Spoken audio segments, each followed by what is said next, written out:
No, I don't think. And I trust 1 minute. If he says, I do what he does.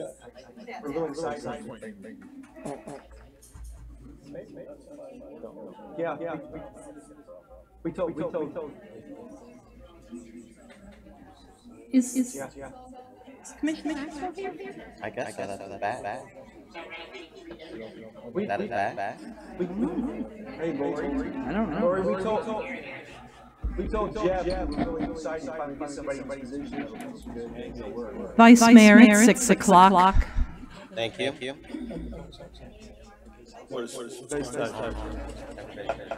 She's got the family. Okay, I call this order. Call to order the meeting, April 17, 2018. Please call the roll. He is not. He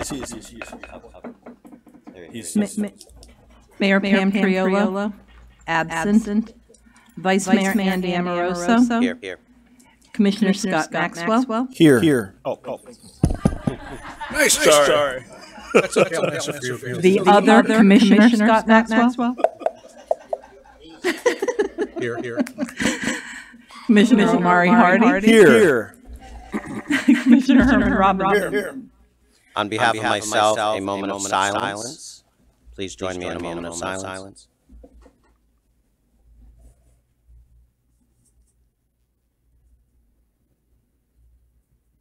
Thank you. Please stand for the Pledge of Allegiance, led by Commissioner Scott Maxwell. I pledge allegiance to the flag of the United States of America and to the republic for which it stands, one nation, under God, indivisible, with liberty and justice for all.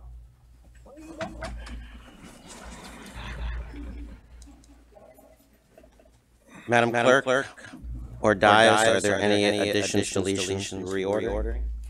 Not that I'm aware of. Yes, I would like to have on the consent agenda items I and J moved to new business. Yes, there are folks in the community who would like to speak to those issues. I think we should give them the opportunity to do so. Okay, we will move I and J. We have to vote on that? We can have a vote on it. Yes, you have to take it. If there's any objection to it, then we vote on Is there objection? Item 7 is, could I get an explanation on item? It's item I and J. No, but public participation under non-agenda items and consent agenda. Mr. Attorney. If someone wants to comment on the consent agenda item, they have the opportunity to do that. If that's the question.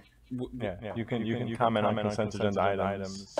But not well, if you want to comment individually, you don't get the same amount of time. For example, if we take if there are two items on which someone wants to comment, we take them from the consent agenda and put them on their business. One person can make two comments, one for each agenda item. That's not necessarily the case for the consent agenda because you get 3 minutes for whatever it is that you have that may or may not be on the consent agenda, on the consent agenda, and for the items on the consent agenda.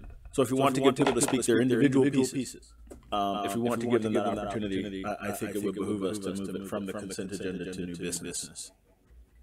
Do I have a second? To move I and J from the consent agenda.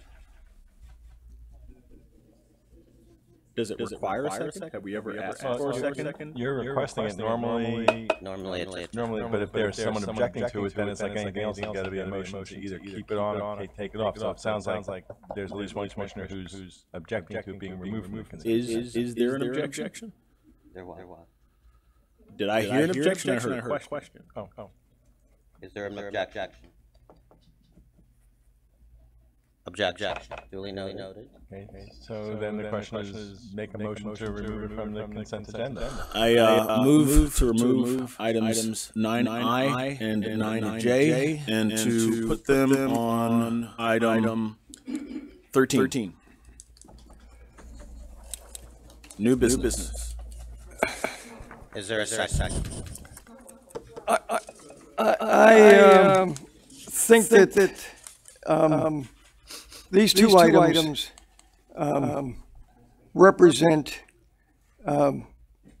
differences of opinion, and in no way represent a division in our commission.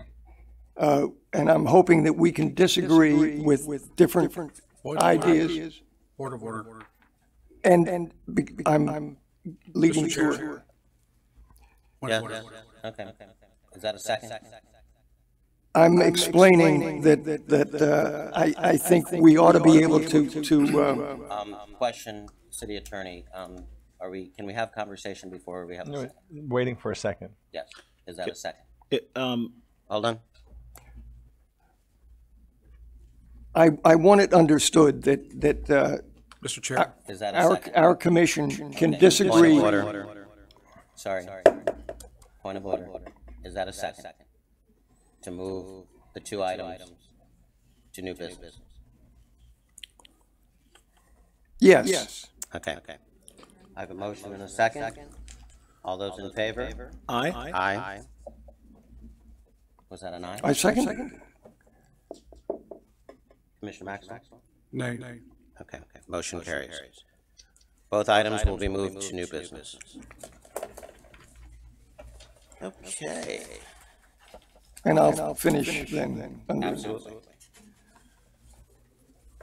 Proclamation declaring Lake Worth a welcoming city. You'll see proclamations in front of you. We're going to share the love tonight. So, Commissioner Omari Hardy, will you do the honor? Sure. Proclamation. My first whereas. Whereas fostering a welcoming environment for all individuals, regardless of race, ethnicity, or place of origin, enhances Lake Worth's cultural fabric, economic growth, global competitiveness, and overall prosperity for current and future generations. And whereas Lake Worth has long been recognized as a hospitable and welcoming place where people, families, and institutions thrive, and the contributions of all are celebrated and valued. And whereas Lake Worth is committed to continue building a welcoming and neighborly atmosphere in our community where all are welcome, accepted, and integrated. And whereas community efforts that promote understanding and collaboration between our native-born and foreign-born community members are crucial in encouraging and preserving Lake Worth's welcoming environment. And whereas Lake Worth encourages the business leadership, civic groups, other governmental agencies, and community institutions to undertake their own initiatives beyond this resolution to make Lake Worth not only a welcoming place for new residents from other countries, but also a center of world commerce. Now, therefore, I, Pam Triolo, Mayor of the City of Lake Worth, Florida, by virtue of the authority vested in me, do hereby claim April 17th, 2018 as Welcoming City Day. In the city of Lake Worth, Florida, we urge all residents of Lake Worth to do their part in reaching out to and welcoming all who live in and visit our city. Thank you, Commissioner. Moving on, legislative update by Senator-elect Lori Berman. Welcome.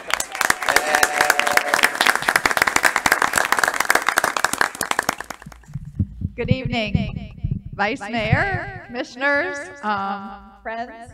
Thank you so much for having me here tonight. And I am actually officially a senator. I'm not senator-elect, so I am a senator.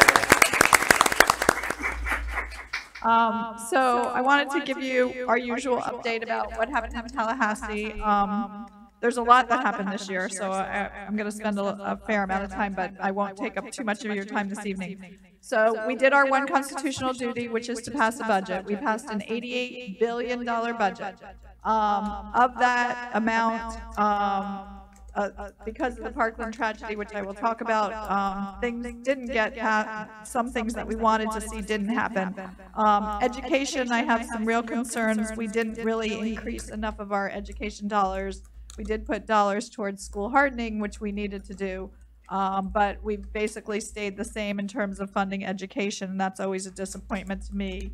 And we've continued to not fund Medicaid expansion, so we have the biggest part of our budget continues to be healthcare costs.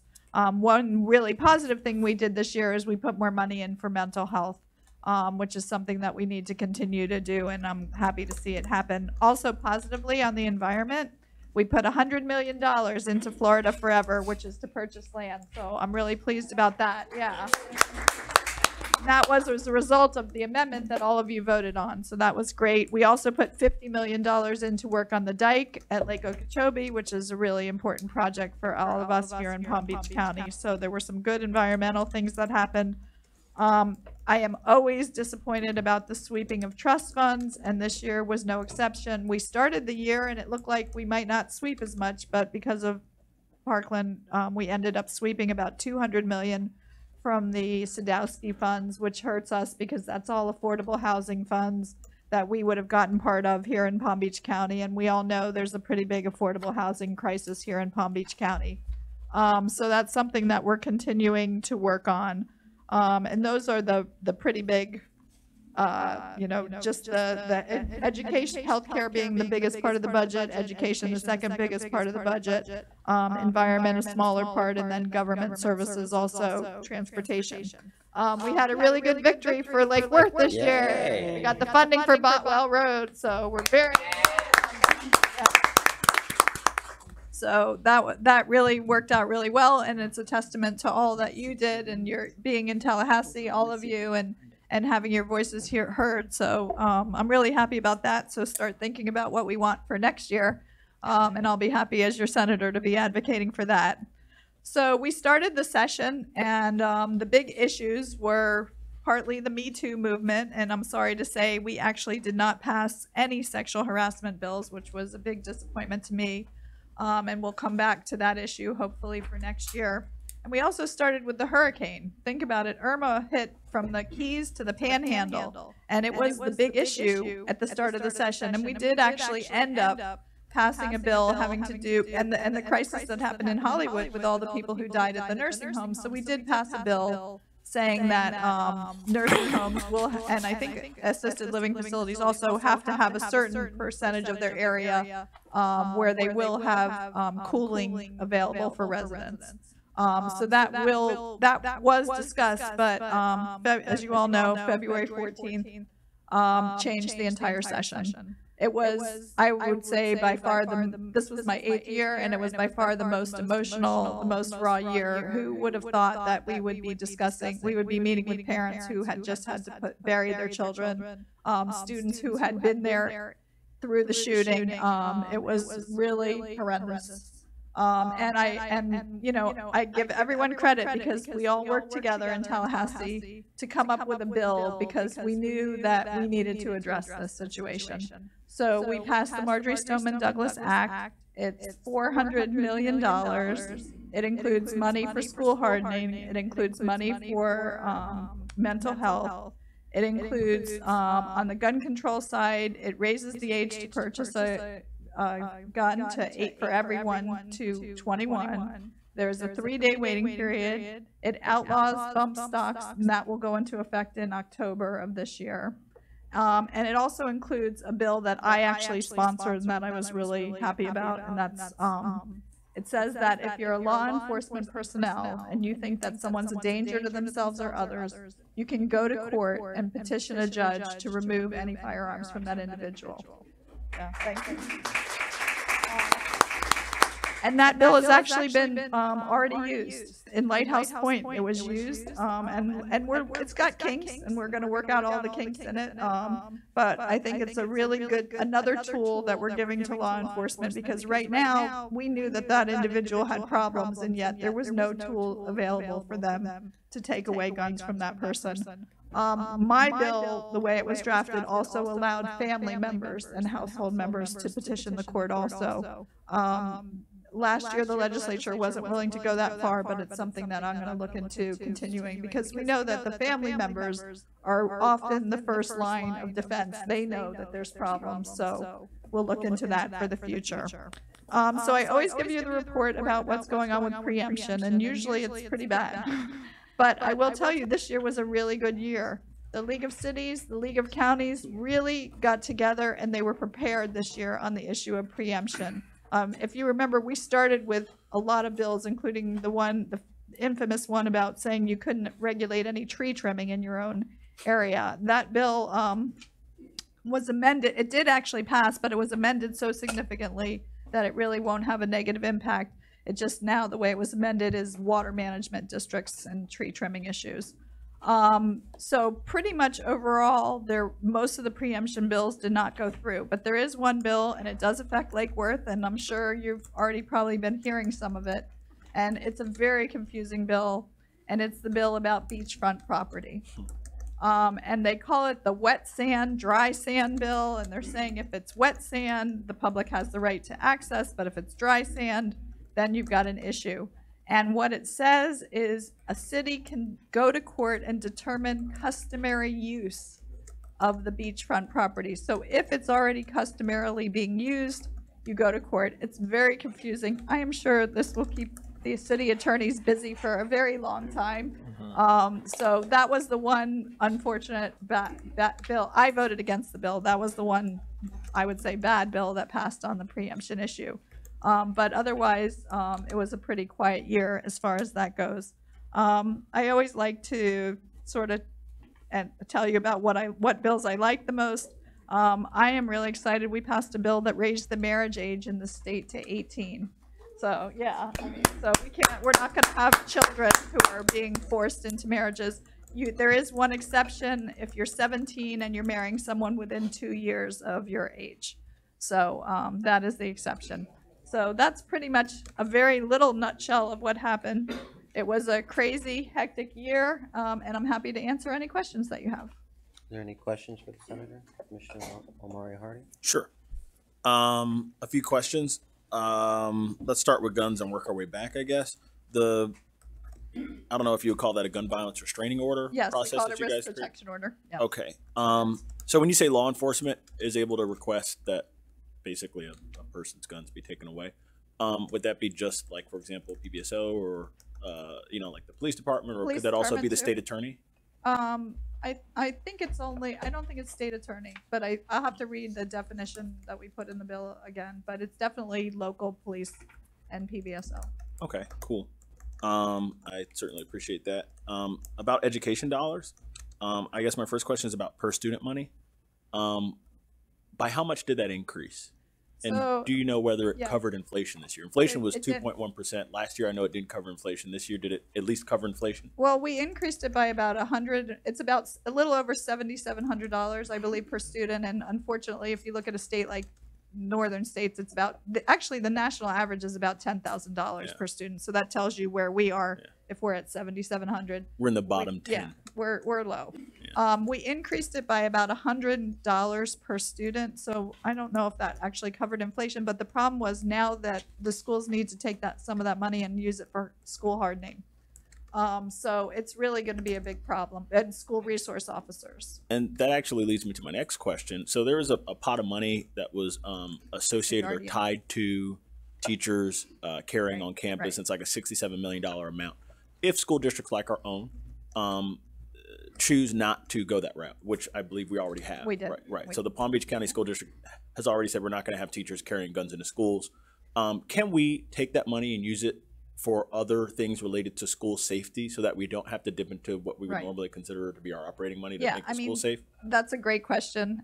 Excellent question, Commissioner. And it's one that we're looking into in the legislature right now. We're hoping, it's our belief that not many schools districts are going to take advantage. They call that the Marshall Program.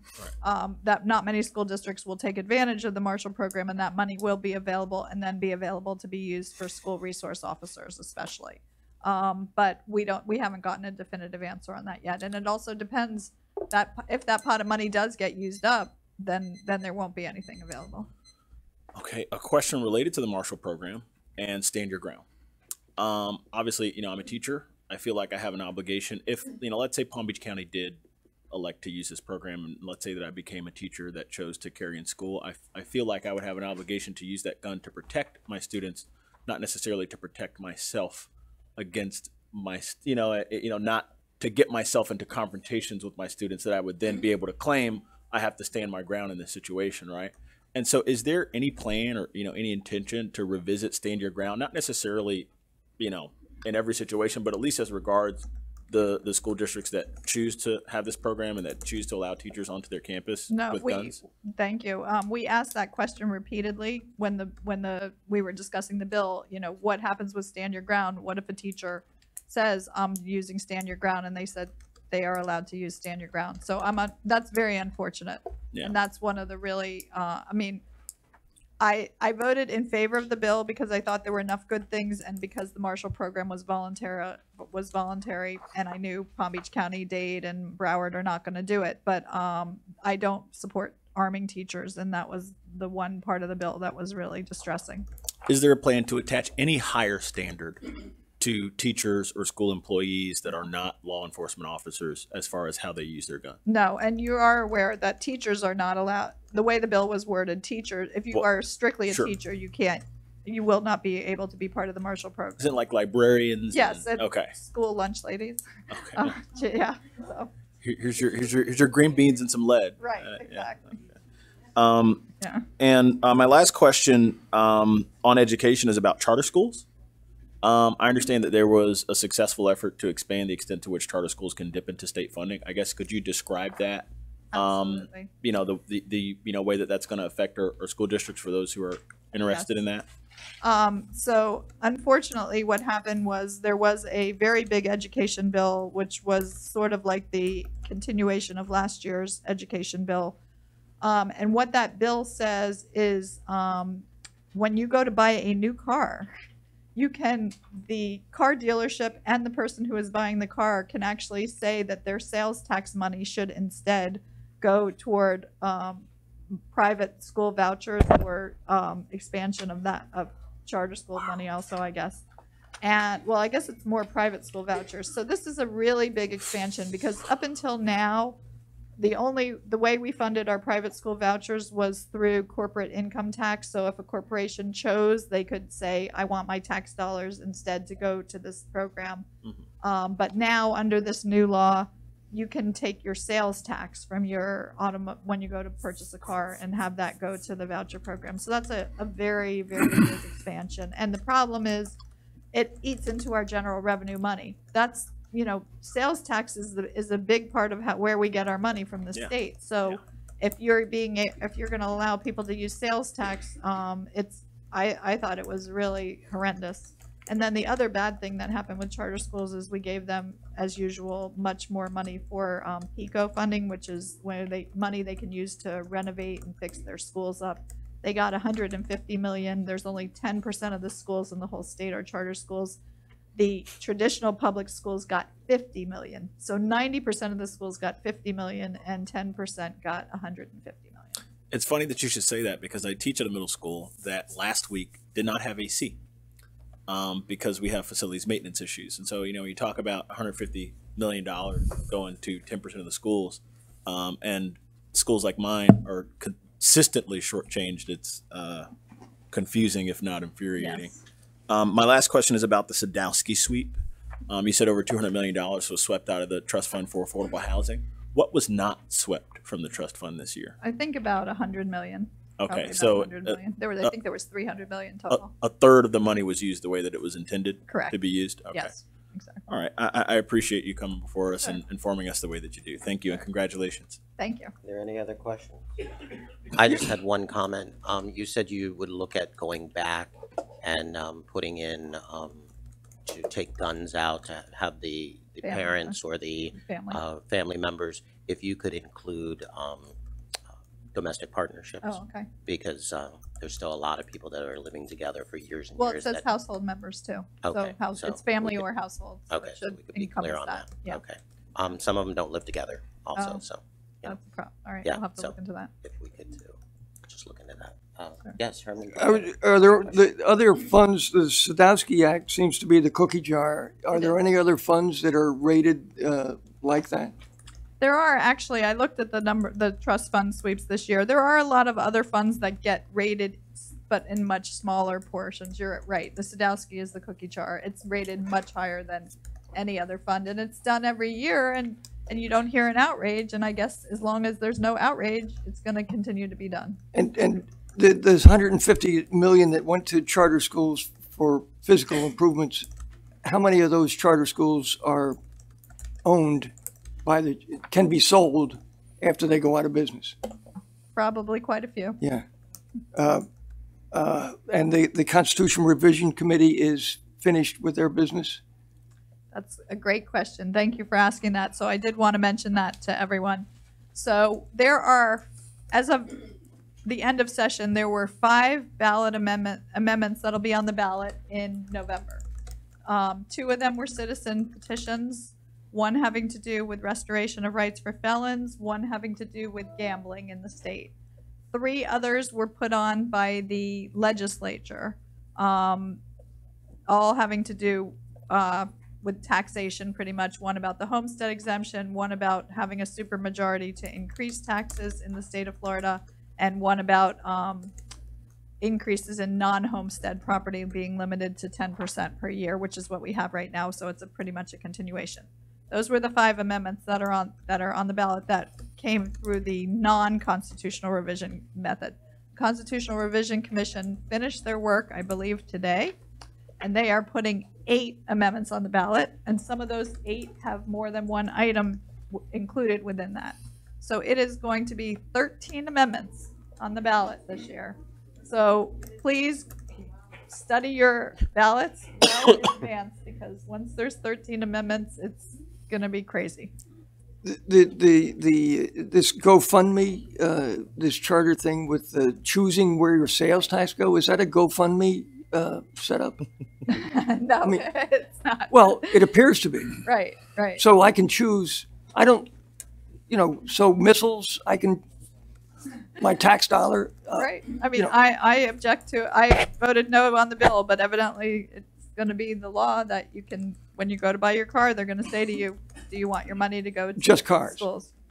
Right now, just cars. But the camel's nose is under the tent, and it's going to be expanded, I'm sure. And when will the NRA sue for they've already any sued. of the? They have 2 lawsuits. Have they finished? Correct now, right now. 1 about raising the age to 21, and I believe 1 about bump stocks also. I tell you, this report is really, it sort of makes us feel good, because I think we do the good and Tallahassee does the bad. Tallahassee is Yeah. a hazard to our communities, and if we don't, With the exception of Right, right. well, you're being in the minority, I can appreciate, but Yeah. No, there is a lot of bad things. I'm hopeful that there'll be some changes in November, and we will see some different items happen. But I will tell you, we did pass an opioid bill, which was a start. So there are some things that we do positively. I didn't talk much about that. Now doctors can only prescribe up to 3 days, and then there's exceptions for chronic pain, and there's an exception for 7 days if they justify it. there was a line in the paper today, opioids don't kill people, people kill people. I saw that. Thank you. But yeah, we are working. the- We're continuing to try in Tallahassee, and hopefully in November we'll see some changes, and maybe we can move forward in a more, in a manner that we feel is more beneficial for the state. You have a challenge. We Thank do. you, Senator. Congratulations. I'm sorry. Oh, I'm sorry. One more? Yes. So on the charter schools money bit, something Herman said got me asking this question. Are there members of the legislature that own, have interest in, or directors of charter schools that voted on this budget item? Yes, there are. Is it more than 1 or 2? Yes. More than? And some of them have an interest through their spouses. Right. It might not be them. That it might be their imputed to them. spouses That right, exactly. Okay. Yes, there are quite a few. Well, I appreciate it. I feel like, ideally when Palm Beach County votes, we should be sending people up there to make good laws to restrain bad people. I feel like we have to send good people up there to restrain bad laws now, which is a shame. So thank you. Sure. Thank you. All right. Thank you, everyone. Okay, moving right along, we have the yearly update from Palm Beach County Fire Rescue, Matt Gaffney.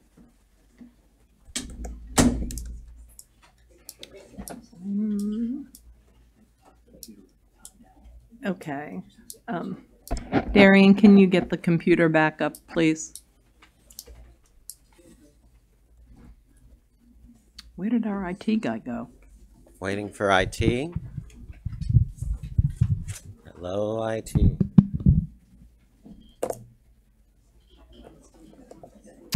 They may not have known it went down. Darian, do you know that our computer went down?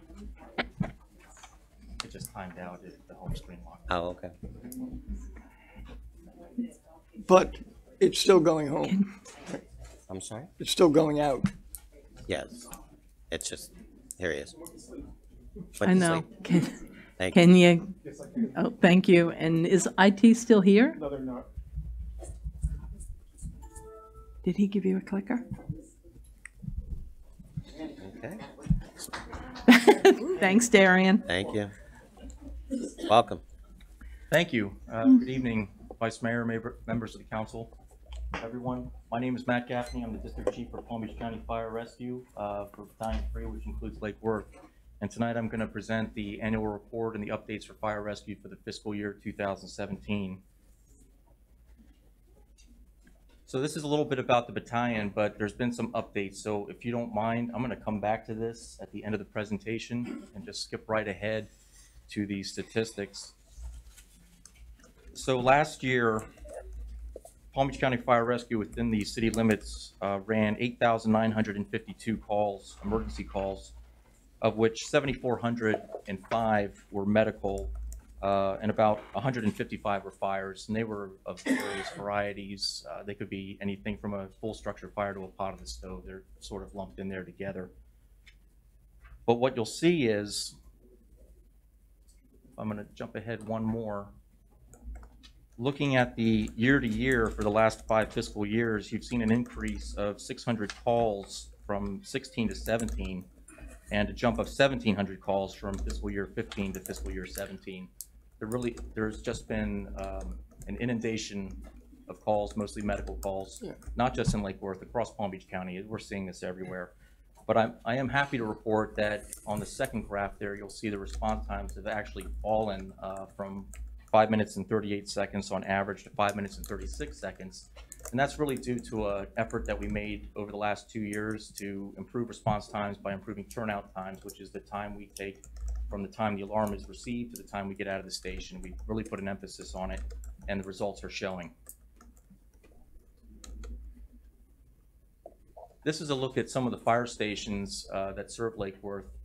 When we consolidated, or when we merged with Lake Worth, the former fire department consisted of stations 91 and 93, which are within the city limits. But you are also served by several other stations that are outside the city limits. So station 37 down there in Lantana, 35 also in suburban Lantana, 31 which is on the western edge of the city, and station 38 which is over on the island but also is second due to the casino. This is a look at some of the trucks. The reason I put this up here, in parentheses, after each truck you'll see the year, and that's the year that the vehicle was purchased and put in service. So for 2017, since the last time we spoke, you've got new vehicles on Rescue 91, which is across the street, Rescue 93, Rescue 37, which is the vehicle down in Lantana, and I think there was one more. Rescue 31. So you have 4 new rescues that were purchased as part of our ongoing capital improvement project. We budget a number of rescues and a number of engines every year just to keep the fleet as up to date and advanced as possible.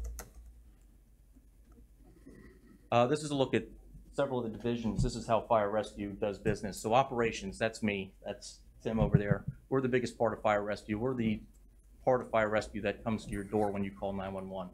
So Lake Worth is served by several stations, but you're also part of a larger system of 49 stations. We all back each other up.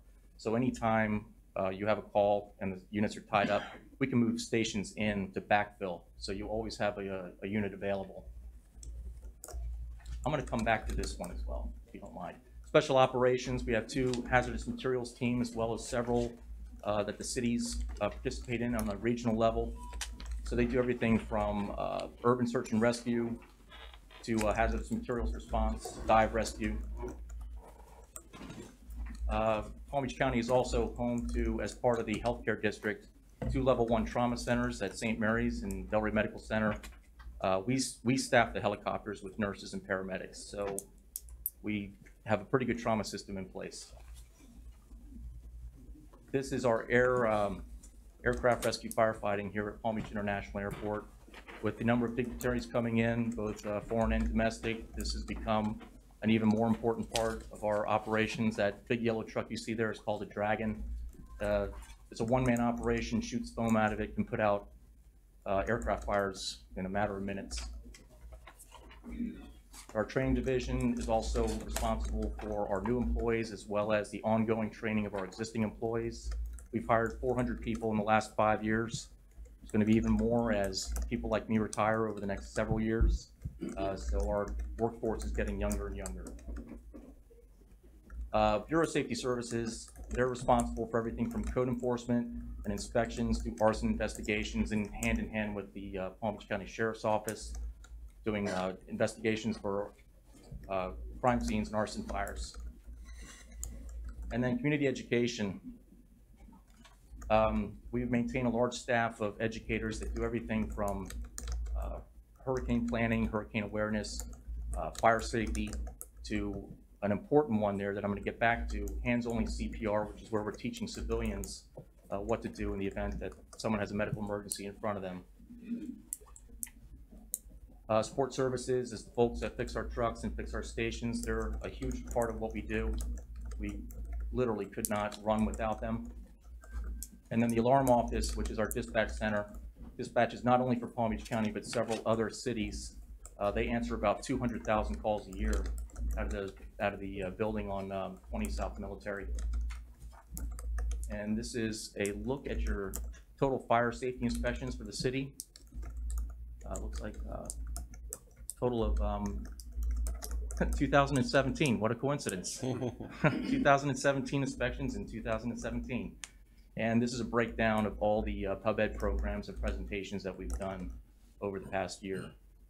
So I said I wanted to get back to a couple things, and one of them, when I talked about the hands-only CPR. So medical services, 80 to 90% of what we do is medical versus fire. That's just a trend nationwide. In 2017, we reorganized the former rescue office into what's now called the Division of Medical Services. It's been expanded. So not only emergency calls, not just 911 calls, but we started something called Mobile Integrated Health, which is a part of community paramedicine. We're trying to find the people that are falling through the cracks, that need chronic care or social services. So we have a full-time social worker that is working with our staff of volunteers to kind of bridge that gap, find them the help that they need beyond just 911. We also have a way better success rate. We're looking at, for cardiac arrest, 60% survival right now versus 8% several years ago. 60% chance that you're going to get pulses back. And the last one, I also said I would get back to, because this slide is now obsolete. Instead of 13 stations, the battalion has been split due to a reorganization. How old is that picture? I'm sorry? How old is that picture? Point of order. Yesterday. It's actually from 2012. Not that old, but pretty old. I have a little bit more gray in my hair and probably a little bit more roundness in the cheeks. So due to a reorganization and a realignment, we have split the battalion in half. It's no longer 13 stations. What you're going to be dealing with down here is just 7 stations. So my counterpart is District Chief Tim McCabe. He's going to be taking over for me. I'm going to transfer to the northern part of the former battalion.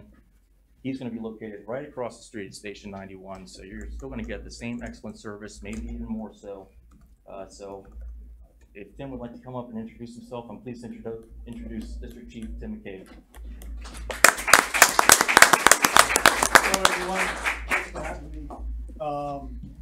Just a little bit about myself. I worked with Palm Beach County since 1999. That's when I got hired. I've worked in this area when the Special Operations Station was over at Station 31. I was there for 12 years. I was an officer in a lot of the stations, 35, 43. I moved out to Belglade when we transitioned into Belglade, so I've worked out there. And my last stint, I was an EMS captain working with the special operations team. And then recently I was down in Del Rey as a battalion chief on shift, working 24-hour shifts and dealing with recruitment and personnel safety down there. There I had, during the 24-hour shift, I had 8 stations I had to manage. So, now I'm an 8-hour-a-day guy, something new for me, and it's exciting, so I'm glad to be here, glad to be working with you all. So it's going to be great, and I appreciate it. Thank you. Welcome. With that, if you have any questions, I'll be happy to answer as many as I can. Are we going to be reimbursed for the extra equipment at the airport?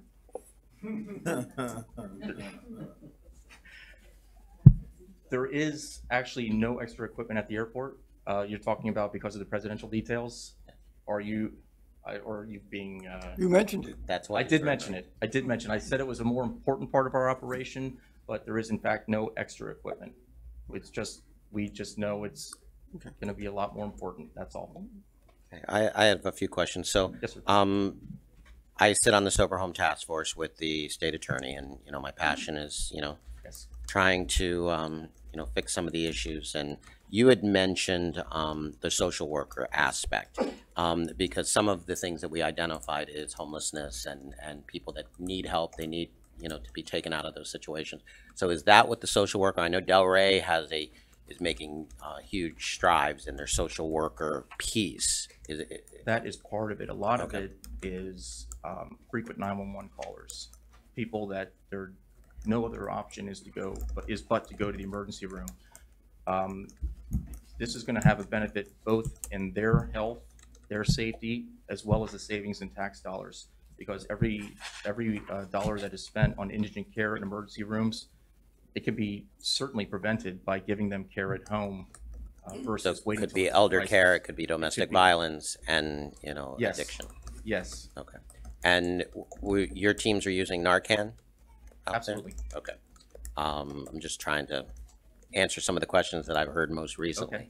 And some of the numbers, we get numbers from the Sheriff's Department, but the numbers that are medical, what's your thoughts on as far as what you're seeing as far as what is overdose, contributed to overdose in the medical field? I don't have recent numbers. I think the last time we addressed this with specific numbers, I can't tell you what percentage of the overall calls that would be, because the medical calls, that's everything from shortness of breath to heart attacks to overdoses. I can certainly get those numbers for you. Yeah, and maybe get those for us, and then next time have that as a line item for us, just because it's very important to the residents of the city of Lake Worth, and we're trying to fix some of those problems. Any other questions? Thank you, sir. Yeah. I just have a comment insofar as there are lots of folks who call 911 who have no option but to go to the emergency room. If that's an issue, that's yet another reason for us to write our legislators and ask for Medicaid expansion. That would be really great, and I think that would take a lot of weight off of your back and off of the backs of our firefighters who are having to deal with this. Folks who might be able to go to a doctor if they could only afford to. So, thank you. Thank you very much. Welcome to Lake Worth, Tim. Okay, moving on. Proclamation declaring April 21st, 2018 as Earth Day. Woo. And tonight we're sharing the love, so Commissioner Robinson will do the honor. Oh, great. Wait one moment. Do we have somebody here from Earth Day? Brian, you want to come up? Oh. I'd be honored to. Certainly. You're Earth Strong.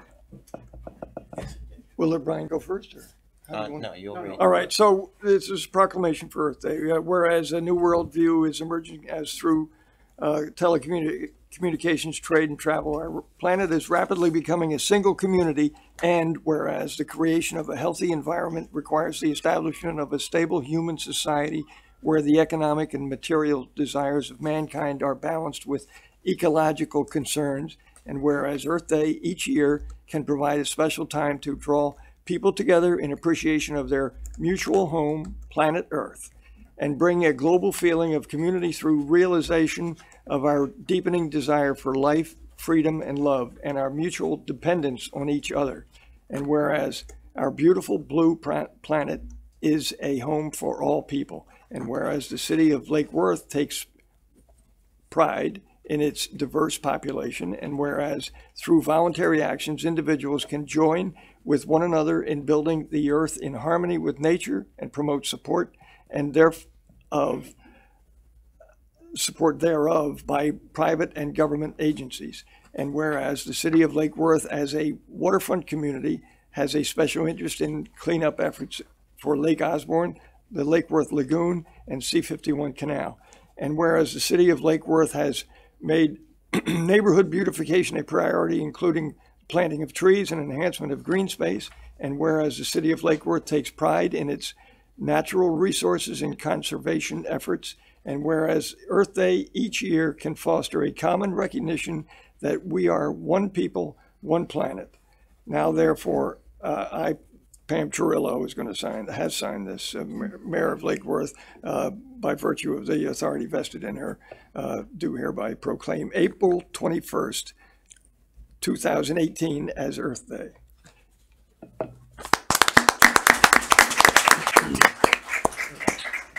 Yeah. And Brian, you want to share with us when Earth Day is, where it is, and all that fun stuff? Absolutely can. Can we hold this too? No, let's just. Grab your ball. Oh. We know Mark didn't play basketball growing up. Move. Andy, you want to give him a big kiss? You can't reach him. Okay. All right. Brian, tell us a little bit about Earth Day and where it is, when it is. Absolutely. First of all, I do want to say Slovena asked that I do get this from you guys. Oh, yeah. Let me get it so you guys can hear me. That's right. I just joined Amway, so I want you guys to join Amway. No, that's not what we're doing here for Point of order. All right. Earth Day is this Saturday from noontime until 5. We have the Lake Worth High School Orchestra and the chorus out there. We have the Barton Elementary Drum Corps out there. We've got just different people out there. I want to thank the Lake Worth Herald for being a sponsor of it. TD Bank, the new bank here, has been a big supporter of it. Interface Network is out there. We are doing an Adopt a Tree out there with the Audubon Society. So it's not just to give a tree away, it's an adopt a tree. So you are going to be responsible for the tree as well. One of the things I do want to say is Slovena asked that I get this from you guys because she said if it got left here that they might lose it. And the thing is, I'm thinking, you're giving it to me. So the funny thing is, what we're going to start off with is the first activity is we're going to have a search for this on Earth Day so we can find it. So other than that, look for these things out here. We have the posters all over the place. Help supported by going on your Facebooks or your whatever else is out there, the Instagrams, so we can get it out there to the people. We got tons of people interested in it. Also, Common Grounds is a part of it. Community Bench, we have a couple bus benches out there that are advertising it.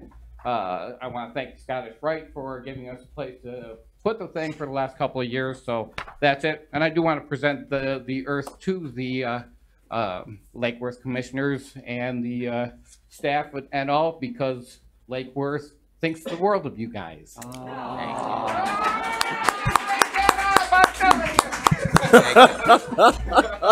Thank you.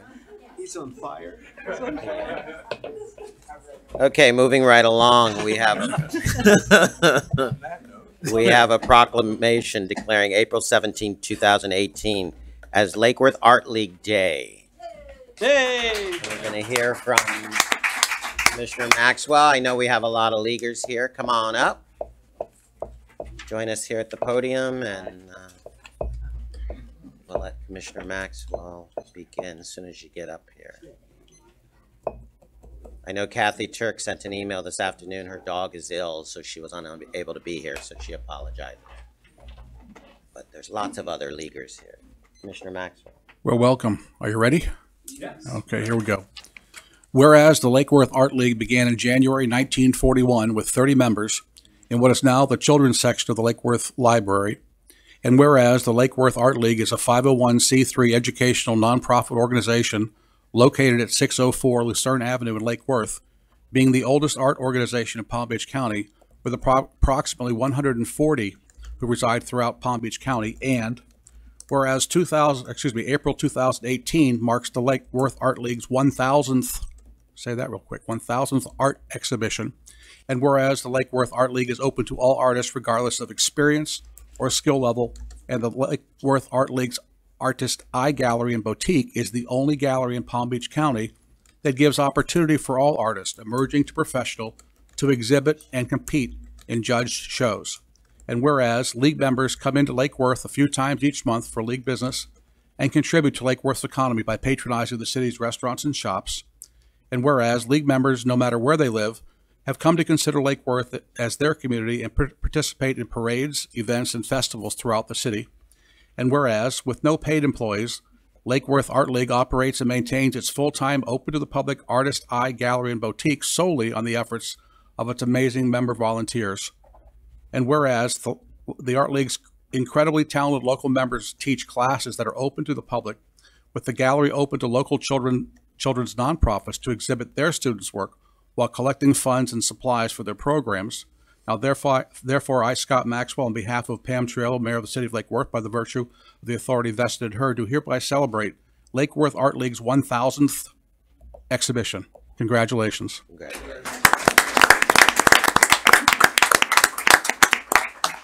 I'm going to take this downstairs and present this.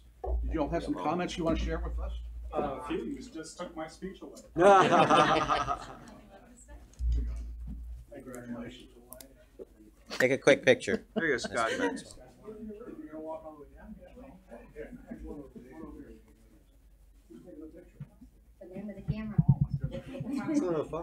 Scott used to pose for Sculpey.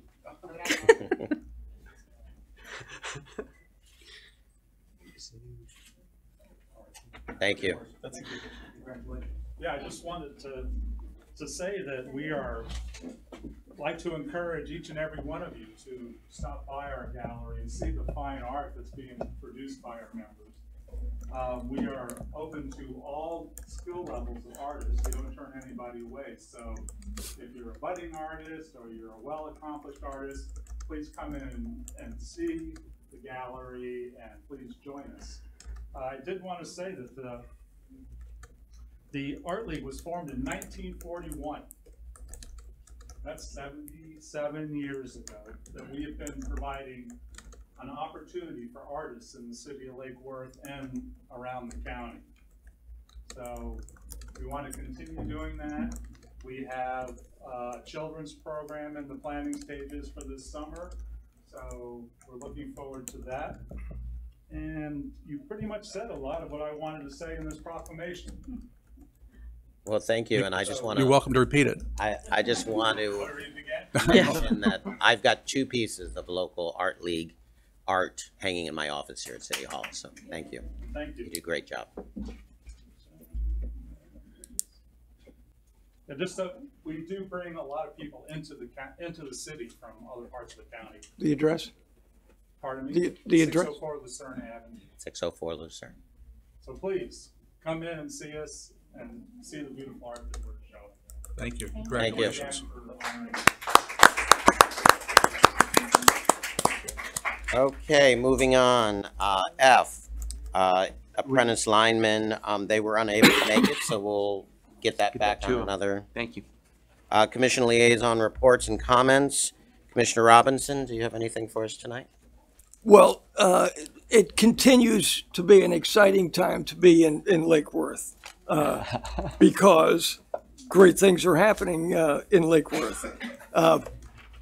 Well-managed city that is recognized as a good investment. The Gulf Stream is going to happen. Looking forward to Earth Day. attended a Bridges gathering of budding leaders of tomorrow. Also went to a Kiwanis cleanup on the golf course and was well attended by a lot of young people. Look forward to tomorrow night's Recreation Board meeting. Saturday, along with Earth Day, is the casino workshop from 9 to 5. Stop in and present your ideas at the shuffleboard court.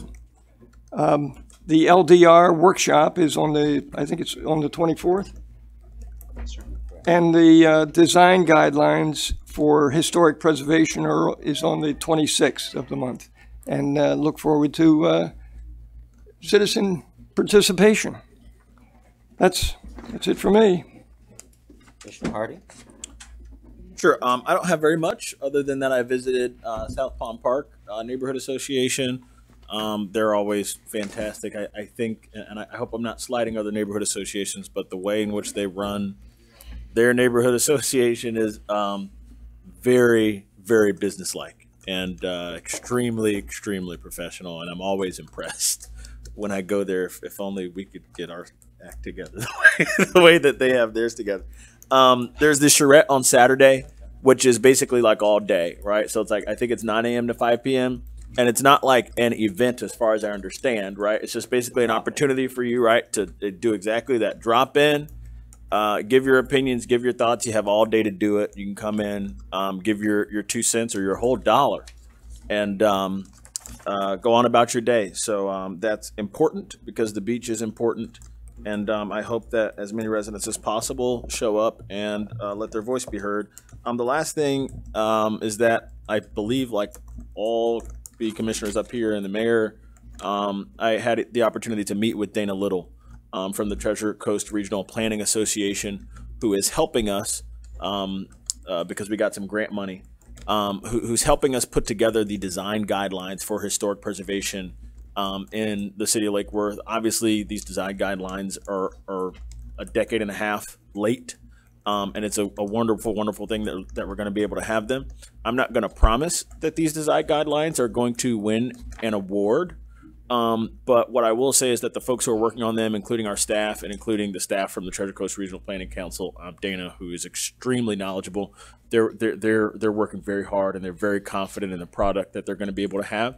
It's going to be something that you can use not only from a practical standpoint as a homeowner, if you live in a historic district, to figure out what exactly do I need, and with lots of visual aids, but if you just want to learn, right, about why we have these historic districts, what exactly is it about these homes in these historic districts that make them so unique, and why we chose to honor them in the way that we did, the design guidelines will be a tool for you to figure that out as well. So it'll be both practical and informational. And that's a good thing. I look forward to seeing them come out, and that's all that I have. Commissioner Maxwell? Thank you. First of all, I want to say how thankful I am that the Gulfstream deal has finally come to an end. I predicted it wouldn't make it to the court, so I'm very happy that my prediction was correct. So hopefully we're going to see some good things happening out of the Gulfstream very, very soon, and that's going to give us a lot of exciting things to talk about in the not-too-distant future. Number two, with going back to the fireman's presentation, it just dawned on me that these calls for service continue to go up, and last year's numbers, if you divide that by the number of days in the calendar year, come out to a little over 24 calls a day. That's over 1 call an hour that these folks are rolling. And you talked about folks that are using the fire service as in some cases, many cases, it's a primary source of medical care. I dare say that is a direct unintended consequence of the poverty that we experience in the city, and that's just unfortunate. We've got to really work on raising the economic status of our residents, so we don't have those calls for service. Also, I was fortunate enough to participate in the golf course cleanup this past weekend, and I do have a request of the city manager, and that is, do you think that maybe we could just put a small roll-off out there going forward instead of trying to use the on the facility dumpster for the trash, because there's a lot of stuff that folks are picking up. And additionally, there were a lot of very large items that were too large to be, wrestled to the dumpster pad area. In fact, there was one or two items, I dare say, was there last year that hadn't been picked up. So I don't know if we can follow up with the folks at the golf course or whatever, but they really need to get those large objects taken off the shoreline. And my final comment would be, I'm requesting, I think we've talked about this before, City Manager, a workshop for the commission to start having discussions about our priorities as a commission, so we can all get back on the same page. I'd really appreciate that. So that's all I have. Thank you. Okay, and then updates from downtown and events. So Evening on the Avenue has taken a summer break. It will come back next season in October, bigger and better. It will, staff is great. Thank you, Lauren and Silvio, working with some new vendors, some new ideas, and coming back on Lake Avenue. So it actually benefits some of the downtown merchants and helps with that. So it'll come back in a new form. In the meantime, in the summer, we'll have Screen on the Green. Starting in May, we have Trolls, and then we'll have other movies throughout the summer for the kids. So we encourage the kids to come down and have a great time. We're also looking at food truck is a great thing, but it's getting a little stagnant on a Monday night, and we're getting people's input. So we're looking at possibly bringing that back on a Friday night, not to compete with bonfires, but bring it back on a night that is more conducive to families and looking to do something else. So look forward to that. And again, thank you, Lauren and Silvio, for taking that on and bringing those great new ideas forward. Also, I don't think we mentioned the mayor was out, but she's actually out. Her family is here, and it's an anniversary that she's celebrating. So again, we apologize for the mayor not being here tonight. And now we're going to move on to public participation on non-agenda items. Just a clarification, a lot of people put in for both public comments, but really wanting to speak on the items that were pulled. So the ones that designated the items that were pulled to be heard, we're going to move those not under public comments, but to the specific Okay, there were I two and J. line items Correct. that were pulled. So if you had a comment in for this non-participation on non-agenda, There was some confusion whether or not it was consent going to come off of consent. those two have been moved. Mr. Chair, Yes. could I just reiterate that if you're talking on one of those items, you have the ability to talk twice, one for each? Correct. Two separate items. Two separate items. But it has to be designated on the card. Right. Yeah, and those cards have been separated. Thank you. First up, Todd Thompson. And coming up behind him, Joanne Golden. Love Lake Worth, love everybody up here. Spoke to you, had a good time walking around. That's what I'm here to talk about. So, I wanted to encourage everybody to come out to the charrette on Saturday, and that's going to be at the Hatch Building, isn't it? Yes. Because I'm going to do a long presentation about what to do at the beach. And the thing that I want to mention right now to get your interest, and the thing that I want to tell you now to get your interest is that we're going to build a 3-story garage, a parking garage there, right? Don't get too upset. It's going to be in a good spot. Sir, can you address it to the dais? Yeah, I would like to put that building, as you come into the entryway, into the beach, just on the left there. All right, not way down at the other end, right there on the left there. We're going to have a 3-story garage there, and there's going to be a walkway that goes over to the second level of the building, the casino building. And that's how we'll be able to use the building. I want to glass in the back of the building, and then make a couple of rooms out of that back area that support those rooms. And with that, I think we'll be able to get that building going, and we'll be able to have a really nice parking garage, and then we can do some of the other stuff that I want to talk about at the charrette on the other area by the grassy knoll. So think that over, and I hope you all will come out and talk more on Saturday, because I got a whole big plan written out, and I want you to listen. Thanks. Thank you. Love you. Joanne Golden, followed by Sam Goldstein.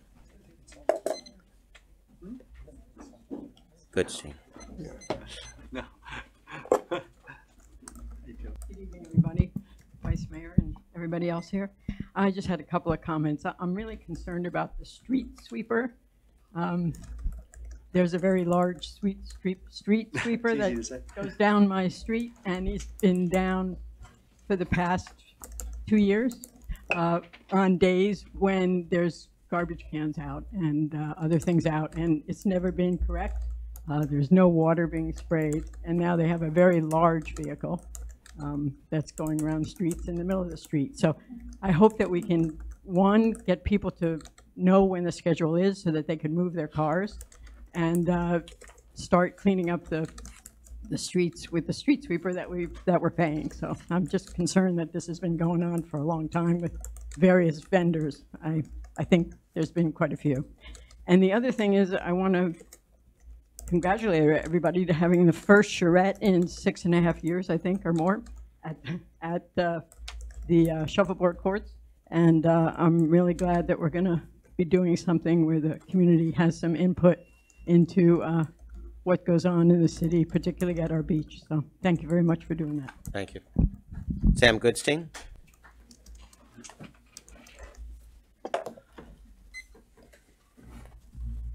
Commissioners, I wanted to thank the city and the commission for supporting Biblio-Art. Biblio-Arte, are we being French with charrette now? It might be. Okay, we'll go with Biblio-Arte. It was a real success. We had great weather, great turnout. We had the band from Barton, Highland, and another band that was, I don't know from where, but they were very good and very jazzy and young and energetic. A little bit loud, but it was great. We really appreciate the support of the city for this event. We had our second year now, and we're working on plans and improvements for the second. The improvements to the hatch every year have been better and better. And I wanted to thank the Art League, but is anyone from the Art League still here? Okay. Thank you to the Art League. They really did a great job on helping the kids with the art this year. And we estimate, did I say 500, I think? It's hard, we didn't do a hard count. It's hard to estimate kids, but a lot of them that came stayed for everything. And I think we have Jose's not here tonight, so I can't thank him enough for the work he's done on this too, and Cindy Ansel, our children's librarian. So thank you very much. Thank you. And moving on, I just wanted to make a quick comment to Joanne Golden. Yes, we hear you. We've been trying to address it. You'll see a new driver most recently, but it makes no sense that they're there on the days that the garbage cans are out and, you know, they're going around them. So yeah, we're trying to fix that problem. I'll entertain approval of the minutes. There are no minutes. There are no minutes at all. Okay. That was easy. Consent agenda. So moved. I have a motion and a second. All those in favor? Aye. Aye. Okay. Motion carries. Moving on. We now have new business. We have moved I and J. Okay. Mr. Attorney, will you read the first resolution? Thank you. You're kidding. I'm teasing. Hold on. You don't have to. The city manager said I could have him read it. You don't have to. Generally, I just read ordinances. It's paid by the word. You want me to read the No, I'm resolution? I'm happy to do it. Hey, it's my first meeting, so I'm trying to get You're you. rolling. Resolution 17, 2018, ban on assault weapons. So moved. Do I have a second? Second. Okay. Conversation, Commissioner Hardy, would you like to start, being that you have pulled this line item? Sure. And I wasn't the only person who was agitating for this. Commissioner Robinson was agitating for this as well. Being as the legislature has neutered us and every other local government in the state of Florida with tactics that I can only describe as draconian, I think Draco of ancient Greece would be quite proud of our legislature making elected officials personally responsible for their consciences. I asked that this resolution come forward, as did Commissioner Herman Robinson. We can't do anything, but we can speak with these resolutions. And you know, I obviously support common sense reforms on guns. You know, I don't know that the founders envisioned, you know, a world in which one person can kill 17 people in 6.5 minutes, and that person not be trained, and that person not have some sort of amazing, you know, weapon that goes beyond a gun. But that's the world in which we live in today. I would also like to note for those who might be concerned that we are advocating for people's rights to be taken away, be careful about what you call a right, because as far as I understand, courts have never said that cities don't have, the right to limit how available assault weapons are. And as far as I'm concerned, at least, as far as I know, and perhaps our city attorney, who may or may not have followed this issue very closely, courts have only sided in favor of cities as regards assault weapons, especially in the recent past. So I don't think there's a danger here that we are excited about taking away people's rights. I think what we're doing is recognizing that common sense is most important. I think sometimes when people bring up the Second Amendment, they use it as a dodge to avoid talking about what is good and what is bad and what makes sense and what doesn't make sense. And I think ultimately that's our job, to think about that. So yeah, I support this. I'm glad that it's come forward, and I can't wait to vote on it. I wonder what other people have to say about it who sit on this board. Mr. Robbins, did you have a comment? Persistence pays off.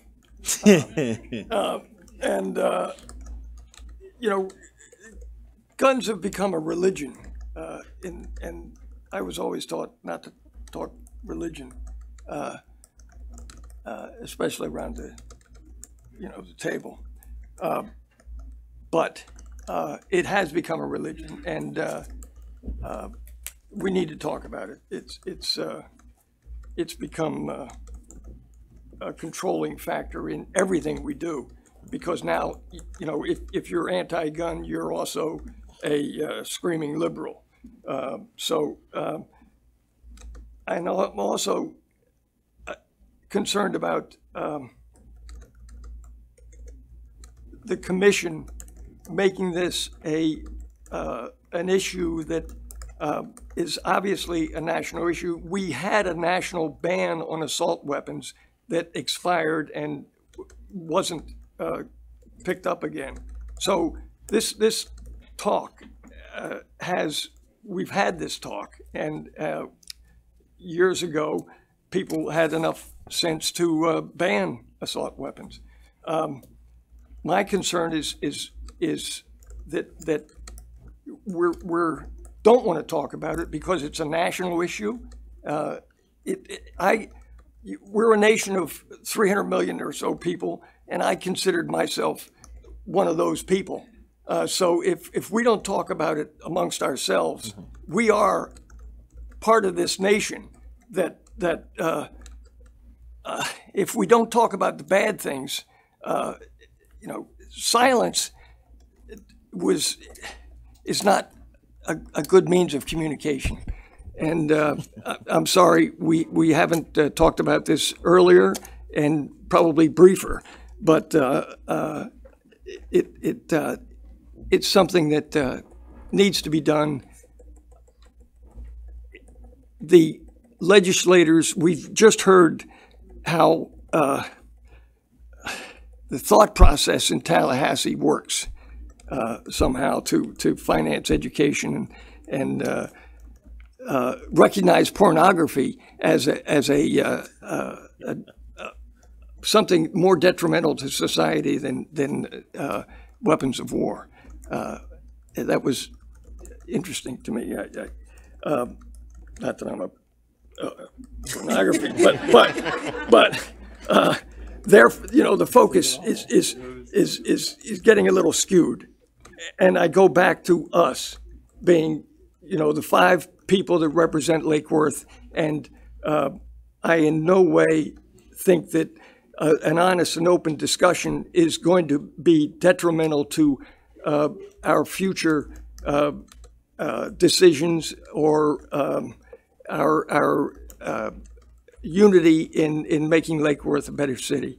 That's what concerns me, because I recognize that the resolution, to me, I'd like to talk about joining the suit to, this goes to local home rule. I mean, if we can't regulate much. We can't regulate zoning. We can't regulate much because of home rule. And that should be a major issue. I certainly have been in favor of this resolution. We had a resolution that I brought forward that didn't make the light of day before the election. The election's over. Let's move forward and put this behind us because we've got a lot of good things happening in Lake Worth. I want to vote for the resolution and then start working to make Lake Worth a better city. That's it. Any other comment? Yeah, could I just ask, I guess at this time, the next regular meeting, which is I believe 2 weeks from now, is that May 1st? Yeah. Can we have an item on the agenda that will allow us to discuss and make a decision as to whether we'll join Boca Raton and Palm Beach County? I believe, what is that, another 11 municipalities around the state and suing the state for the way that it has hollowed out home rule as regards cities' rights to regulate gun activity. It's basically going after the individual elected officials in the way that they've done. I believe is kind of, not cool and, potentially unconstitutional. Could we have that discussion within 2 weeks? Could we have an intelligent discussion about that within 2 weeks, do you think, Mr. City Attorney?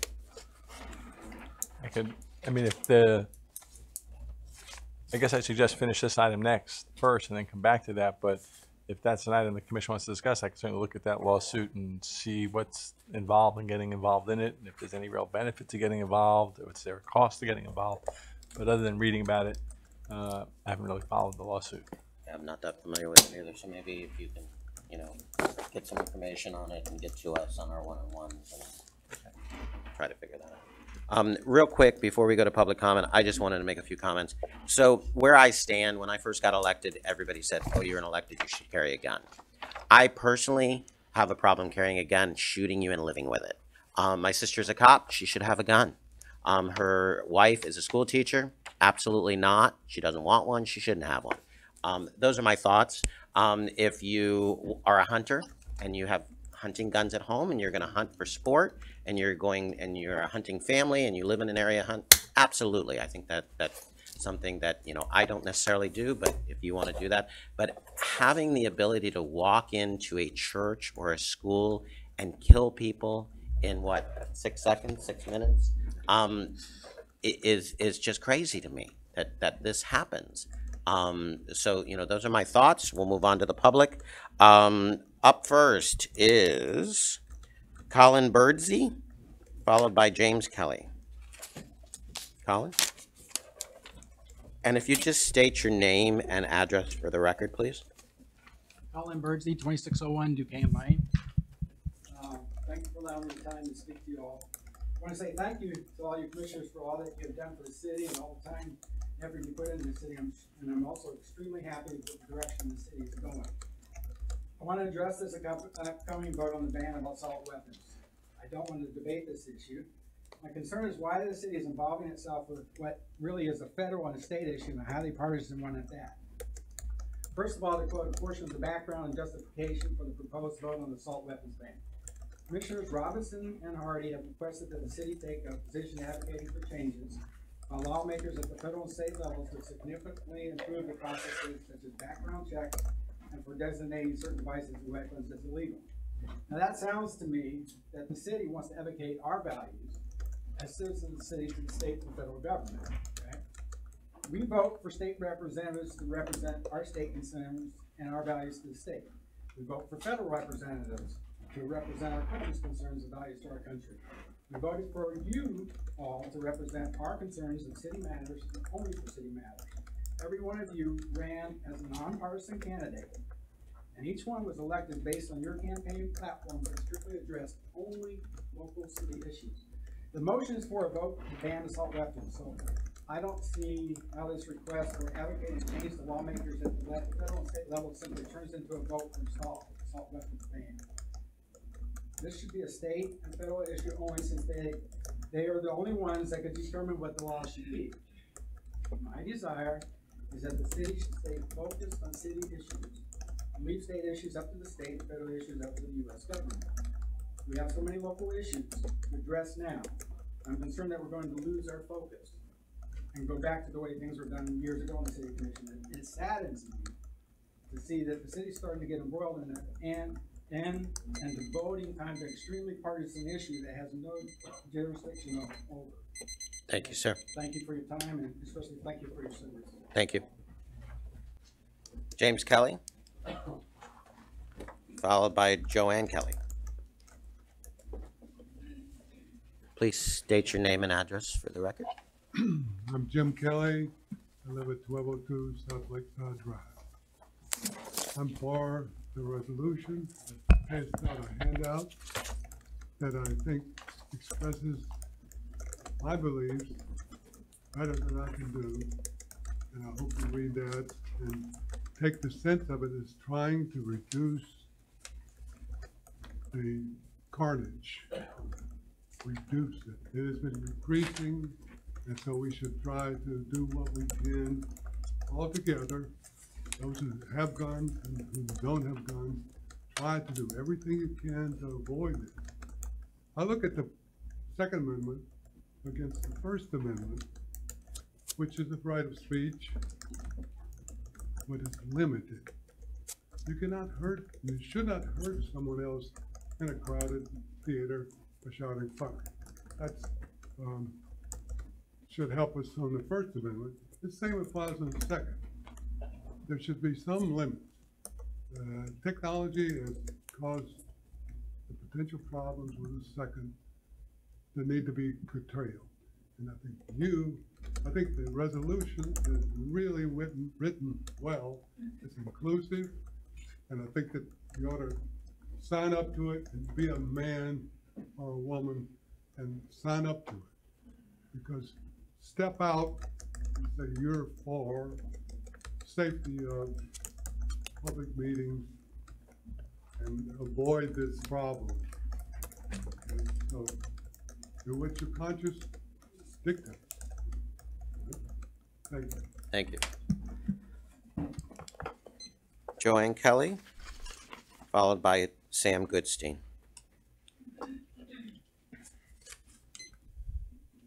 It's Joanne Kelly, and it's 1202 South Lakeside, and thank goodness he and I agree on certain things. It's very difficult after 51 years.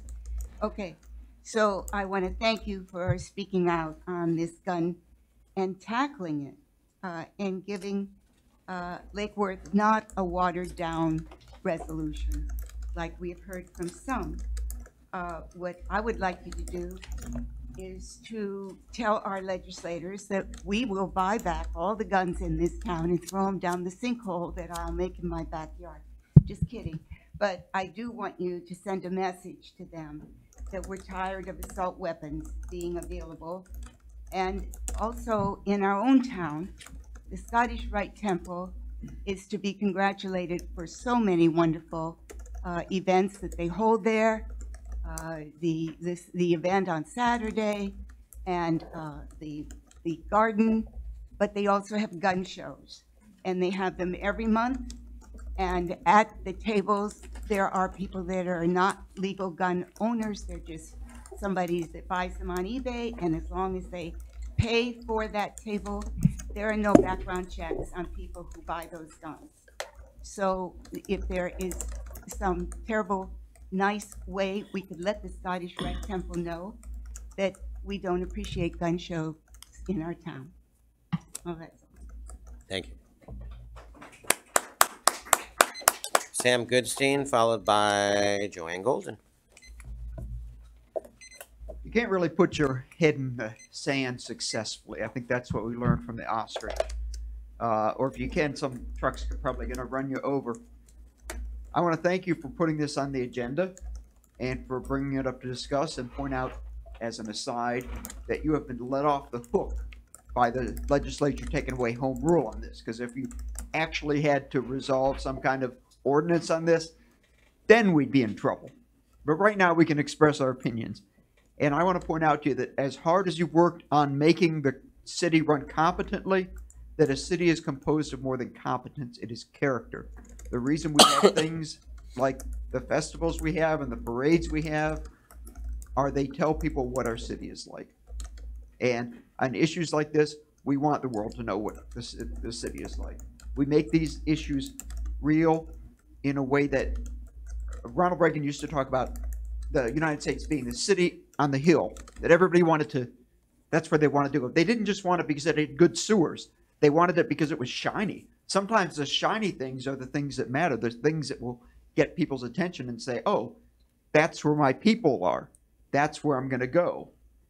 And, you know, we worry a lot about bad reputation, but reputation involves making positive efforts on things that are going to bring like-minded people in. I also think that despite the fact that we have nonpartisan elections, we all know that everybody has opinions on things, and that if you assign people a important role in the world, you want to hear what they think on issues, and that it's not unfair as public officials to ask you what you think about anything. You can ask me, and I can ask you. We just can't ask you what party you're in. Thank you. Thank you. Joanne Golden?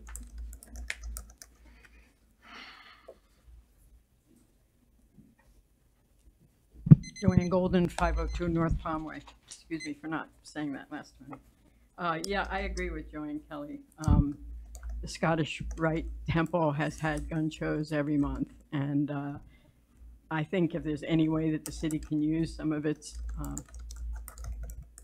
clout with asking them not to have the gun shows or have some sort of an ordinance that we don't allow gun shows in the city of Lake Worth, something, because it's very disrespectful to have them and then to say we're going to do this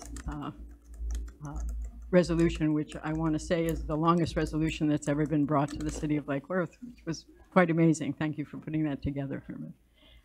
But I think that the Scottish Rite Temple does owe us some explanation about why they do it. If the city holds events there that we have to pay for the Scottish Rite, or there's something else that we do there that's a city event, we need to look further into this and see if there's some way that we can change the way those gun shows are held or stop them totally. Thank you. Thank you. Okay, conversation from the dais? Well, I'd like to, just a couple things, you know, this isn't about the Second Amendment. You know, let's get that settled. This isn't about the Second Amendment. The gun show is an embarrassment to me. I've mentioned here probably 2 meetings ago that we could ask the Scottish Rites to ask the vendors to limit their guns sales to other than weapons of war. They make, I'm understanding that they make $1,500 from their vendors and then $700 from the Scottish Rites food sales. I would love to have an event that could match that income and then ask the Scottish Rites to not have the gun shows at all. I know that we cannot regulate the marketplace because of home rule, but it's something that if we could, and if the Scottish Rites people and the vendors would, you know, they raffle off. They guarantee that an assault weapon will be out on the street every month because they raffle off an assault weapon. So, you know, to me, this just is smacks of more guns that aren't going to not do society any good. Enough about the Scottish Rites. Real quick, I just wanted to make a comment. I have asked Captain Bear if there's anything illegal. He said that his guys have been out there for years. There is nothing from what they see illegal happening. And former Commissioner Joanne Golden, this has been going on for a long, long, long time. I totally agree that it should have been looked at a long time ago, but we need to look at, and I personally asked those questions, so we can circle back around and see legally what we can do. And, again, they're not doing anything illegal, but, we can ask and we can try to figure out, in my opinion. You have anything? Yeah, it's funny, there's nothing illegal happening there. Sorry, I'll use the microphone. There's nothing illegal happening there, and that's like precisely the problem.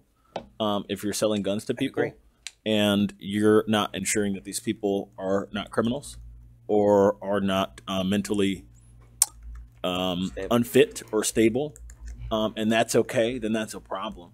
And that's as much a local issue as it is a national issue. That's as much a nonpartisan, commonsensical issue as it is a partisan issue. And on that, I have to thank Mr. Birdsey for the eloquence with which he spoke, and advocates, and advocating for his position. It was very well thought out. The only thing that I have to say is, I understand that we are local officials and we are supposed to have a narrower focus. What I'll say is, does the clerk know how much time we've spent on this item? Tonight? Tonight. Certainly less than 30 minutes, right? So far, right. I would say. Right. So on one day out of the 20 plus meetings we'll have, we're going to spend less than 30 minutes on this resolution. If this causes us to lose focus, then we need some medication. Okay. I think that we can walk and chew gum and walk and talk about our values at the same time. And the other thing is, when our state government has worked so hard to disempower local elected officials, when they've worked so incredibly hard to make sure that our local elections are meaningless and that cities have no power to do anything that our residents might want us to do, it's important for us to do what we can. And in this case, that's speak, right? So the reason why we're passing this resolution is because we can't do more, right? Because the legislature has threatened basically to harm us and to make us broke and penniless and to bankrupt us if we do something. And that's not okay. And we're speaking out against that. And we're speaking out against a position that I don't think makes a lot of sense, that you can go and buy something that's going to kill dozens and dozens of people in a matter of minutes. And I think that this isn't just, like a partisan issue. I think we have a sincere disagreement about the meaning of the Second Amendment, and that's okay. And, that's why, we have elections and judges and all that stuff. So, hey, yeah, so, that's pretty much it. I think I'm ready to vote on this, and, I hope that it passes. Mr. Maxwell, did you have any thoughts? I'll take a stab at it. You don't need an assault rifle to shoot Bambi. To what? To shoot Bambi. Okay, I agree on that. Absolutely agree on that. And for the record, I don't belong to the NRA. I don't own a weapon. I do not own a weapon. Okay. But once again, I think I think I said earlier, I think we're running in danger here of sliding back with shiny objects again. Whether you like it or not, the way someone may vote tonight is going to cause some folks in the community to label the individuals who voted one way or the other based on a partisan assumption. So why would we bring things to the dais? We're supposed to be focused on local issues that are possibly going to disenfranchise some of our constituency. Because what we're doing here is we're speaking for all 38,000 people in the community. That's what we're doing here. And we're taking a real bold step in doing that. A real bold step. Quiet in the chamber. So, I don't like being put in this position. I don't disagree that there should be background checks. I absolutely think you need to be mentally competent to own a weapon. I absolutely agree that there should be some age limit on your ability to walk in and buy a weapon on your own. Okay, I agree on most everything in this resolution. What I don't agree in is the fact that we are making an issue out of this. How many attacks have there been over the years, and this commission did nothing? And now here we are trying to make an issue out of it. This is a federal issue. I can assure you the weapon that was used in Parkland, and please, you know, I didn't really want to comment on this because, I beg your pardon? Quiet in the chambers, please. Weapons do not get up out of the closet or off a desk and kill people. The issue isn't the gun. The issue is how are we dealing with society and how society behaves. That's the issue. We can ban guns. Let's ban all the guns. How'd that work out 75 years ago for some folks? In fact, there are parts of the world today that have banned guns or severely restricted guns. And we have people walking around with knife vests on because the murder rate is so high with stabbings. People, if they want to bring harm to another human being or a group of human beings, will find the means and the way to bring harm to another human being. It's unfortunate and it's sad. This might make us feel good for 5 minutes, but I don't know that it's going to accomplish anything. There are millions of people across America that feel the same way as we do. And most of us have weighed in to our legislators or whatever. And that's what we should be doing. But I think we are running a risk by lumping all 38,000 residents of the city of Lake Worth and saying, yes, this is what we stand for. I think most of us would agree with some of the points I've made here tonight, but I think we run the risk. I think this is dangerous, dangerous, dangerous stuff to do, and I think it's another shiny object, and I do not want to slide back to the days where we want to feel good for a few minutes or get a talking point or our name in the newspaper over something. I'm very sorry about that. And I'm very disappointed that this was brought to the commission for us to have to discuss. Each of us as individuals could have picked up the phone or written the same letter to our legislators or to our congressmen or to our senators or to the White House and done it on a very quiet basis. Why do we have to make grandstand over it and put ourselves out there in this way and pit each other potentially against each other? And I'm talking not just us, I'm talking about the 38,000 people in the community. I don't think it does a whole lot of good. I'm going to vote for it. Commissioner Hart. Yeah, I'll go backwards. The first thing I'll say is that I did write a letter to one of our legislators. I wrote a letter to Joe Negron. I made that letter public so that other people could see how I feel and so that other people could see that our local elected officials are speaking out about this issue and trying to reach the people who matter. And, you know, it was interesting when I spoke with the city manager about this, one thing that he made clear is that Joe Negron will never read that letter, right? And that's just a fact, right? So, you know, we can all write our letters individually. I think at the end of the day, what happens is some district office aide counts up the letters and says, hey, you got 34 letters on this topic. And the senator or the representative, frankly, is not going to read that letter and is not going to be persuaded by individual attempts to reach out to him. And so I think what does tend to sway legislators, to the extent that they might be swayed at all by us and not the NRA, by us and not PAC money, by us and not campaign contributions, to the extent that they are persuadable, I think they're persuadable by the appearance of a public that is up in arms about an issue, right? And no one truly believes that a representative body is going to make every decision in a way that reflects all members of the population that they represent, right? No one truly believes that, right? We are empowered to use our judgment to pass legislation and to make statements as to what at least we here on this dais value. And obviously, we wouldn't do it if we didn't feel that it was a value that was shared by most people in the city. And so, yeah, you know, look, we are entitled to take every measure to, you know, make sure that our voices and that our, you know, the residents' voices are heard on this issue, and I think that's what we're doing here. And I don't think that it's divisive in the way that some people think it is. I don't think that it divides people. This isn't a personal issue, right? Like, this is about ideas, right? This is about ideas.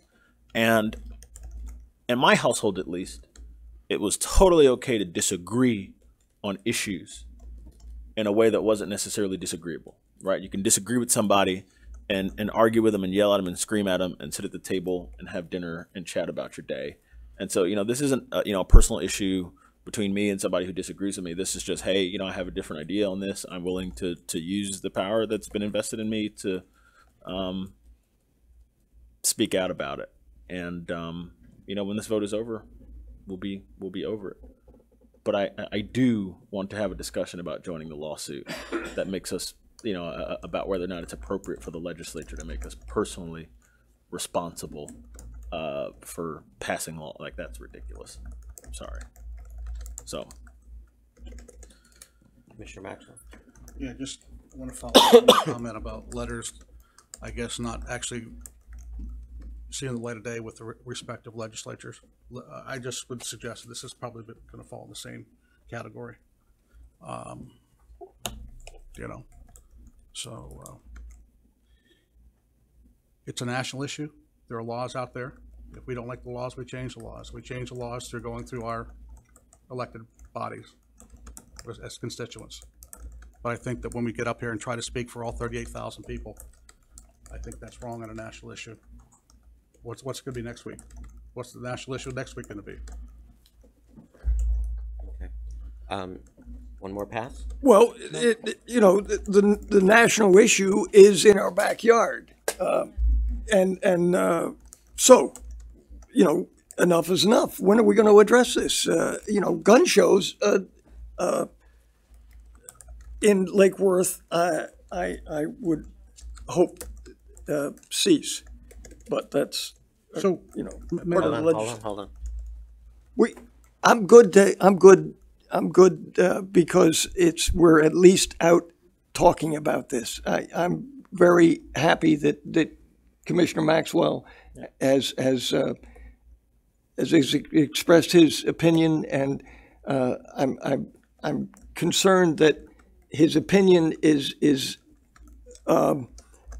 I respect his and the gentleman about owning guns. The issue that it's going to divide us is my great concern. So, we're going to vote on this, and then, like I said before, we're going to move forward with the work that I want to do. Okay. Commissioner Maxwell. What I'm hearing tonight is not just a discussion about a resolution. I'm hearing discussion about potentially trying to shut down or severely limit, if you will, gun shows. And I'm also hearing that we want to potentially get into a lawsuit against the state. What is it? What else can we touch on this issue? I mean, is there anything else we can do here to, get our eyes off building our neighborhoods and improving our economy? Is there anything else we could do to distract ourselves from that? This isn't. Hold on. We can walk and chew gum. Yes, I agree that we can walk and chew gum. What I'll say is I do believe that we should be very careful about saying anything to the Scottish Rite about the gun shows that they host there. As distasteful as I find the unregistered, unchecked, unfettered transfer of weapons from one person to another, as distasteful as I find that that's occurring in our city, the legislature has made clear that we don't have that authority, and I do respect the law as much as I hate it. And so I think we should be very wary about anyone who works for the city or who represents the city in any capacity reaching out and pressuring in any way the people at the Scottish Rite about their gun show, because that is a legal issue for the city potentially, right? But what I will say is, yeah, it sucks. And if the people at the Scottish Rite would like to do that of their own volition, I certainly would applaud that, and I think many residents in the city would applaud that. And if you really don't like it, then you can do this thing. You can go to Walmart, you can buy a poster board, you can buy a Sharpie, you can buy perhaps some glue stick and some glitter if you really like, and make a sign and stand outside the Scottish Rite and let them understand how the folks in Lake Worth feel about it, in the form of a protest, which is like the most American thing in the world, right? I mean, protests gave birth to this country. If you have an issue, go out there and hold a sign and protest and chant and sing songs and hold hands and do all of that. And, you know, that's perfectly appropriate. Yeah. So, yeah. And, you know, the other thing is, look, we've passed resolutions. This isn't the first resolution we've passed, right?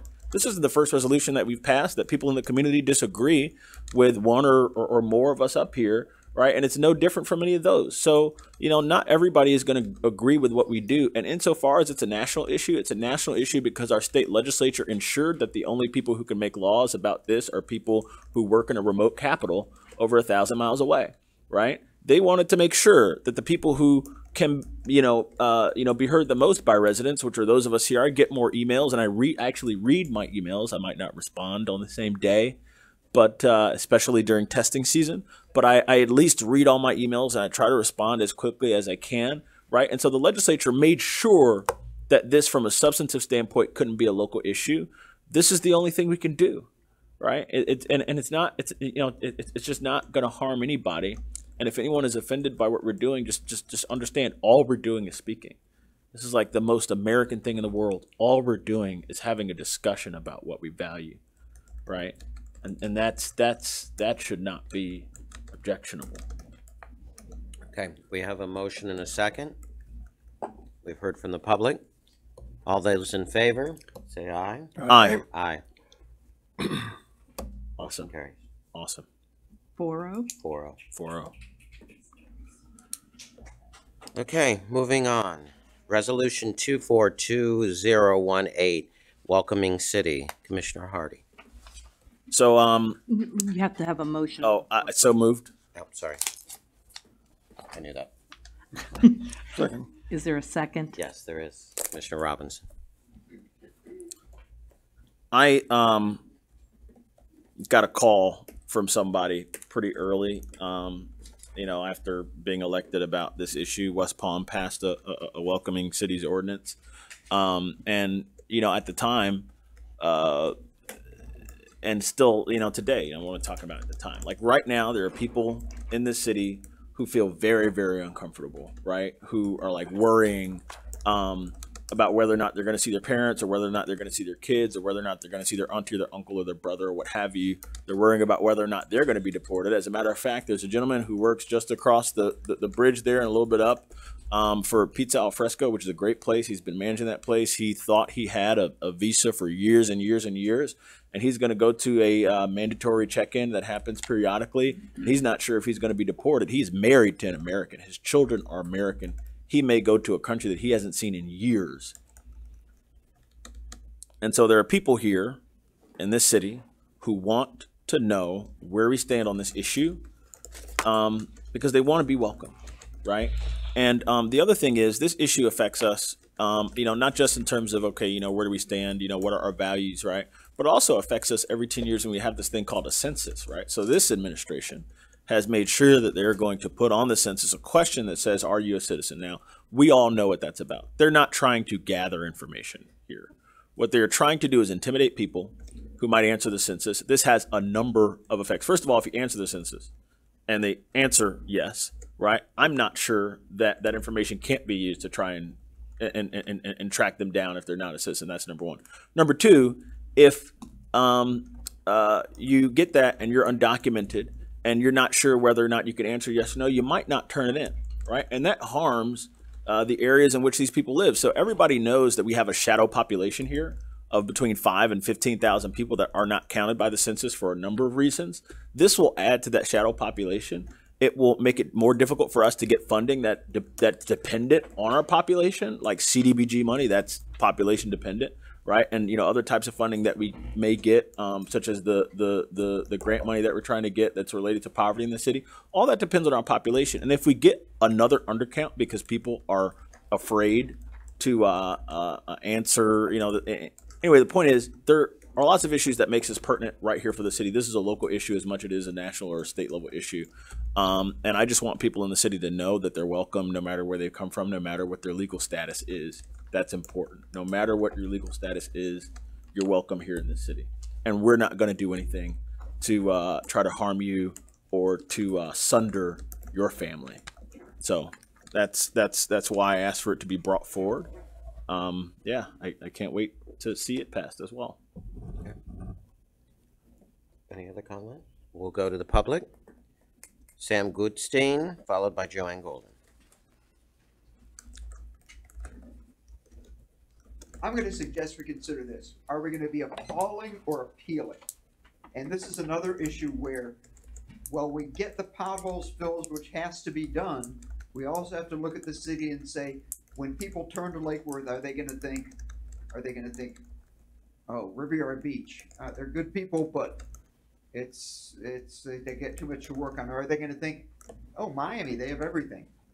Some of those shining things matter. When people get married, they do it in public, and they declare their intent about things. And on these issues that we're having such problematic and difficult discussions about tonight, it's important that we declare our intent publicly. We're not declaring total agreement. That's not the purpose. The purpose is to say, these are issues that matter in our world. They matter to us individually. And where we can have power over them, we will have power over them. Where we can't, we won't. And by declaring Lake Worth a welcoming city, I wish we could have used sanctuary, but who cares? Welcoming is good. Pioneers in being welcoming. We make a difference to the people who live here and the people who care about this issue. And that matters, and that's worth spending a little time on. And then you can go back to working on potholes. Thank you. Joanne Golden.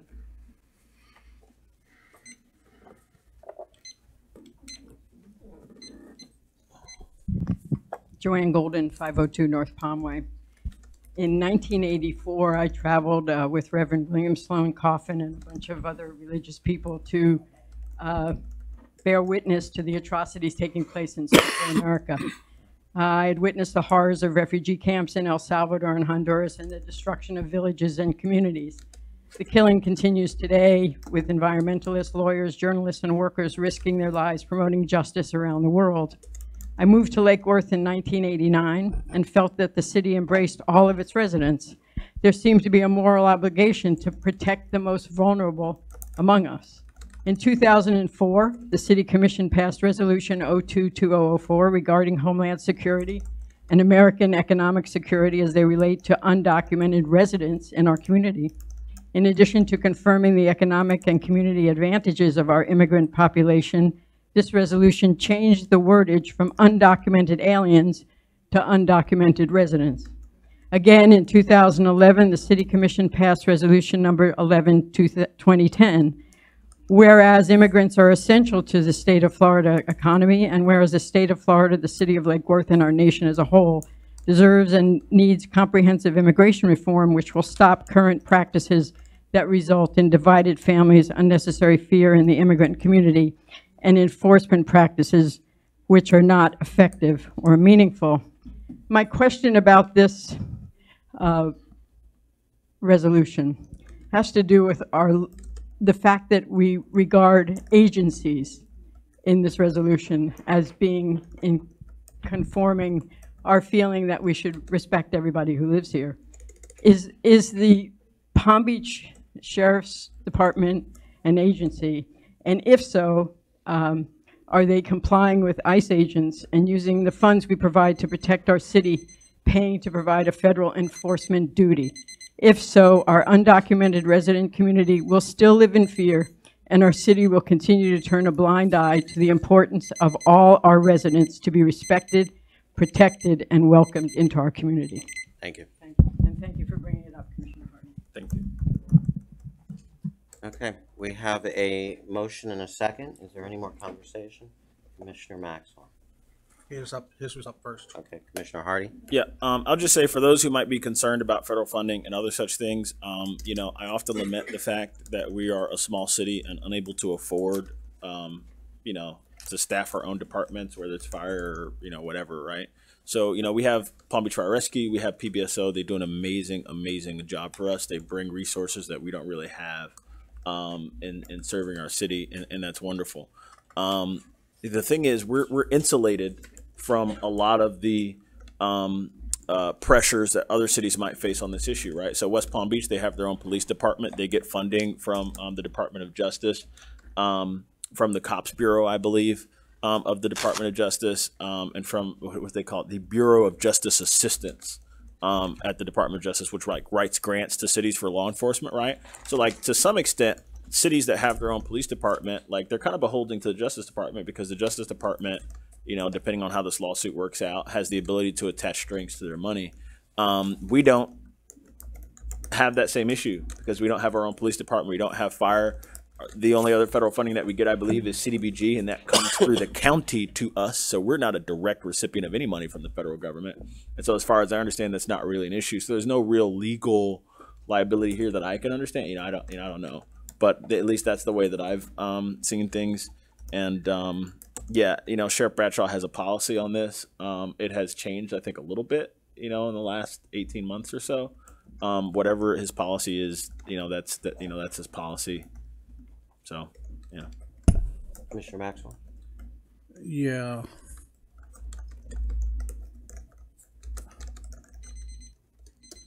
This welcoming city resolution came from an organization called Welcome America. No, it came from a lawyer who works in the city, and looking at the way that West Palm passed their ordinance, we tailored it to our own city because we don't have a police department. A lot of their ordinance was tailored towards what their police department will and will not do. We don't have a police department, but we do have agencies that provide vital services to people, and we have the ability to state that we will not ask for documentation or anything like that in the process of giving people services. So it came from a lawyer who is prominent and who works in the city. Let's have a little chat. Why were we asked anyway? It's a statement for people who may or may not be concerned that we will not, and it also binds us that in the future, no matter who sits on this dais, no matter who sits in one of those chairs, we will never, ever ask. So we're providing a solution for a problem that doesn't exist. We are stating our values in public. Okay, so why don't we just call this a sanctuary city policy? This is not a sanctuary city policy because it most certainly is. We are incapable of providing sanctuary to people, being as we don't have a police department. So the sanctuary city argument applies to cities that have police departments that are capable of arresting people and holding them in jails, that are therefore capable of doing in-runs around ICE, right? So we don't have that capability at all. So it cannot possibly be a sanctuary city. And what's the concern? The concern is that there are people who live in our city who are concerned and who I think would like to hear that the city has their back. And this is an opportunity for us as a city to stand with those people and to stand with their families and to welcome them into this city. So what you're saying is, well, first of all, the resolution, I don't believe, has the word illegal alien anywhere in it. It does not have undocumented in there, but it does say, for example, Section 3 of the therefore be it resolved part says no agent or agency shall request information about or otherwise investigate or assist in the investigation of the citizenship or immigration status of any person unless such inquiry or investigation is required by Florida statutes, federal law, the City of Lake Worth Code of Ordinances, or binding court decision opinions or processes, right? But what does that say? It basically says that if someone comes to us and says, you know, hey, we would like to investigate this person's citizenship status, unless state or federal law or a judge compels us to, we're not going to do it. So we're not going to cooperate. Is that what you're saying? Unless the law requires us to. We are not going to assist in handing people over. We're not going to assist to an organization that may break up their family unless we are absolutely required to by law. Mm-hmm. So we know what we're saying is we're taking that discretion out of our hands and we're making it a matter of the law. If the law says that we have to, whether state, federal, then we will. If the law doesn't say we have to, then we won't. So we're going to sit on our hands. We will do what the law requires of us and nothing more. So if DEA comes in and does a drug bust, We're not going to assist them either? We will assist them in arresting criminals, but we will not assist them in investigating their citizenship status. So we can apprehend criminals and bad guys without helping the federal government or without conscripting our employees into the service of the federal government. We're not. Okay, let's take a moment, guys. Can we hear from the attorney? I want to talk about aiding and abetting harboring aliens. I think this is an illuminating discussion. Point of order. One moment. Let's have the attorney weigh in on it. If the concern is sanctuary city status, then a simple sentence that says this resolution does not designate Lake Worth as a sanctuary city might resolve that situation. I believe in the last whereas, something like that is in there. It says, whereas due to the city's limited resources, the complexity of immigrant communities, and the need to effectuate the city's goals, the city commission finds that there is a need to clarify the city's position as it relates to the enforcement of federal law. But, you know, if you would like to put in the whereases, whereas the city of Lake Worth is not, in quotations, a sanctuary city, then sure, we will not apply that name tag to us. But, you know, I think it's really important that the label does not apply, right? In this case, we don't have a jail, we don't have a law enforcement agency. The only thing we have is a power company. That's it. Right? That's basically the most important service, and code enforcement, all that stuff, right? And so all that we're saying is that in this process, right, we simply won't investigate your citizenship status unless someone from the federal government has some sort of legal backing and asking us to do so, or, you know, ask us to turn over documents that we may have, but I don't know how we would obtain such documents, right? If we're not, you know, looking at people's citizens. It's just a state. First and foremost, this is a statement of our values, right? Secondly, it is a statement of what we won't do in the rare instances, and it's mostly a statement of our values. So our value system is we're not going to cooperate with the federal government. Is that correct? Our value system is that we will follow the law and nothing more. Well, that's of course what we're going to do. Of course, each one of us raised our right hand and said we will uphold the Constitution. That is trivially true, and that's what. Don't say that is not trivially true. No, you know, when I say trivially true, I don't mean that it's a minor issue. I mean that, like, yes, we will follow the, like, it's a statement that verifies itself. Like, obviously we're going to follow the law and following the law. You know, I don't know how to say it otherwise. You know, you sat here in the last meeting and in some ways challenged us all to think about the poverty level in the city. Yes. And then the next meeting you come in here and you want to welcome more people that are in poverty. What I will say is, Point of order. Well, look, you know what? No. Take care of the crowd. This is an important, no, look, the entire point of doing this thing called democracy, right, is forcing us to have conversations such as the one that we're having right now. The whole structure of the country was designed to force us to have difficult conversations about issues that we care deeply about issues on which we may disagree. And we should be able to have these conversations and recognize disagreement without marginalizing each other, no matter how strongly we feel about it. So that's the first thing I'll say. What I'll say is, I obviously think it's important for us to change our demographics, right? Because as a city, we can't be like a barbell with too many weights on one side, on the poverty side. While there has to be a place in every city for people who are not rich or who aren't even middle class, okay, we have to have some more weights on the affluent side of the barbell. That said, I don't think the way to do it is by being silent on whether or not people who live in the community, who statistically may be, you know, if you maybe look at the statistics, perhaps it is true that a majority of undocumented immigrants, fall below the federal poverty line. I don't know whether that's true or not, but what I am going to say is that it's possible to bring people of affluence into the community while simultaneously affirming our commitment to these people's humanity and, you know, to these people's place in our society, you know, yeah, I don't think that we're doing anything especially risky here for a number of reasons. This is a resolution that directs the city, which doesn't get money from the federal government, and when it does, it passes through other entities, not to assist unless required by law, right? So if the law requires us to assist, we will assist.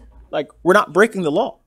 We're just saying that we're not going to be an eager beaver as regards outing people with their citizenship status. And I don't think that there's anything wrong with that morally. I don't think that there's anything problematic with that legally, although I'm not a lawyer and there's one sitting here. So, but I appreciate, first of all, your willingness to share your views. I think it shows a great deal of courage. And I think that we should be able. Quiet, no, look. It is not difficult, and I've sat up here, and very few people have sat in this position. It is difficult to say things in public when you know that the people in the audience are not going to agree with what you're saying. So I applaud my colleague for speaking his mind, because it says that he's more concerned about what is to him right and wrong than about the political consequences of what it is that he's saying. And I wish that there were more people, not just in this city, but in this county, in this state, in the United States, in the world, who hold positions of power and influence, who are as committed to their ideals as the people who sit on this dais. So thank you for speaking your mind, and I do applaud you for speaking your mind. I think we have a legitimate disagreement here, and that's okay. We're going to vote on this in a short, maybe after receiving some advice from the city attorney, and this is what it's all about. This is what it's all about. Mr. Maxwell. Thank you. One of the mistakes that we sometimes make is, finding a solution for a problem that doesn't exist. I've served on this commission for a number of years, and not once have I had anybody come to me and say we're in fear of the sheriff's office. In fact, I've had conversations with folks and said, look, the sheriff's office will do everything within their power to make sure that you are protected and that you're safe, and that your right to exist and to walk freely among us is paramount, and that nobody should be victimized or exploited. And I think that's been working really, really well for us. Now, all of a sudden, we've got a problem, and now you're gonna put a bullseye on the city's image or our character, saying, "Look, we're just gonna do the absolute bare. In fact, we're not even gonna do the minimum with respect to working with the federal government." The fact of the matter is, illegal immigration is a major, major problem for our country. Okay, a major problem. And, I'm not going to get in here and give a big presentation on it, but which part of breaking the law, these folks have broken the law. And now we're going to sit. Quiet in the chambers.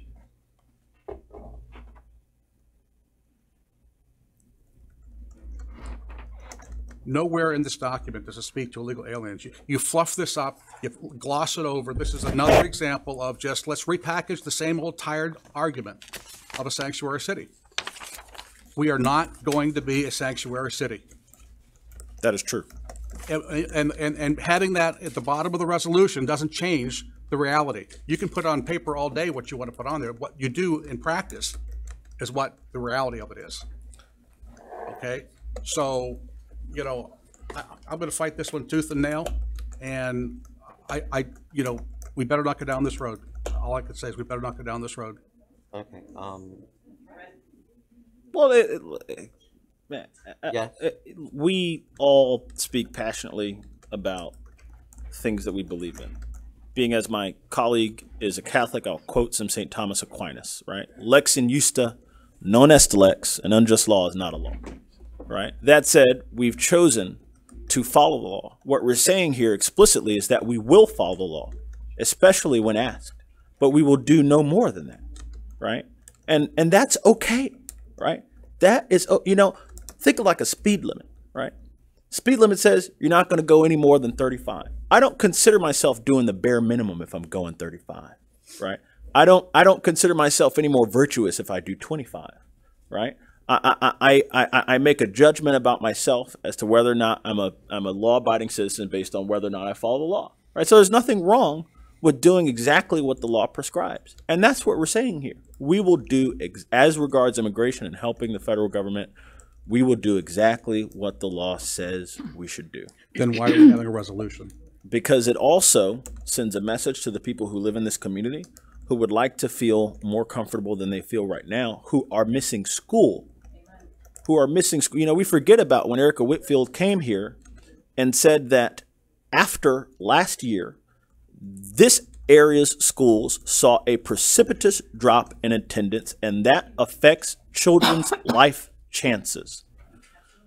one of the two reasons she cited had to do with the fact that many children are homeless or not secure in their housing.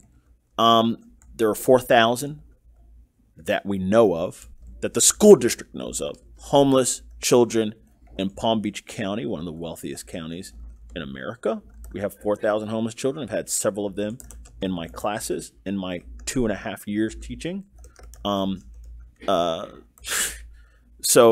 the other of them was the fact that there are children who live in this community who are afraid that if they go to school, that's the last time they're going to see their mom.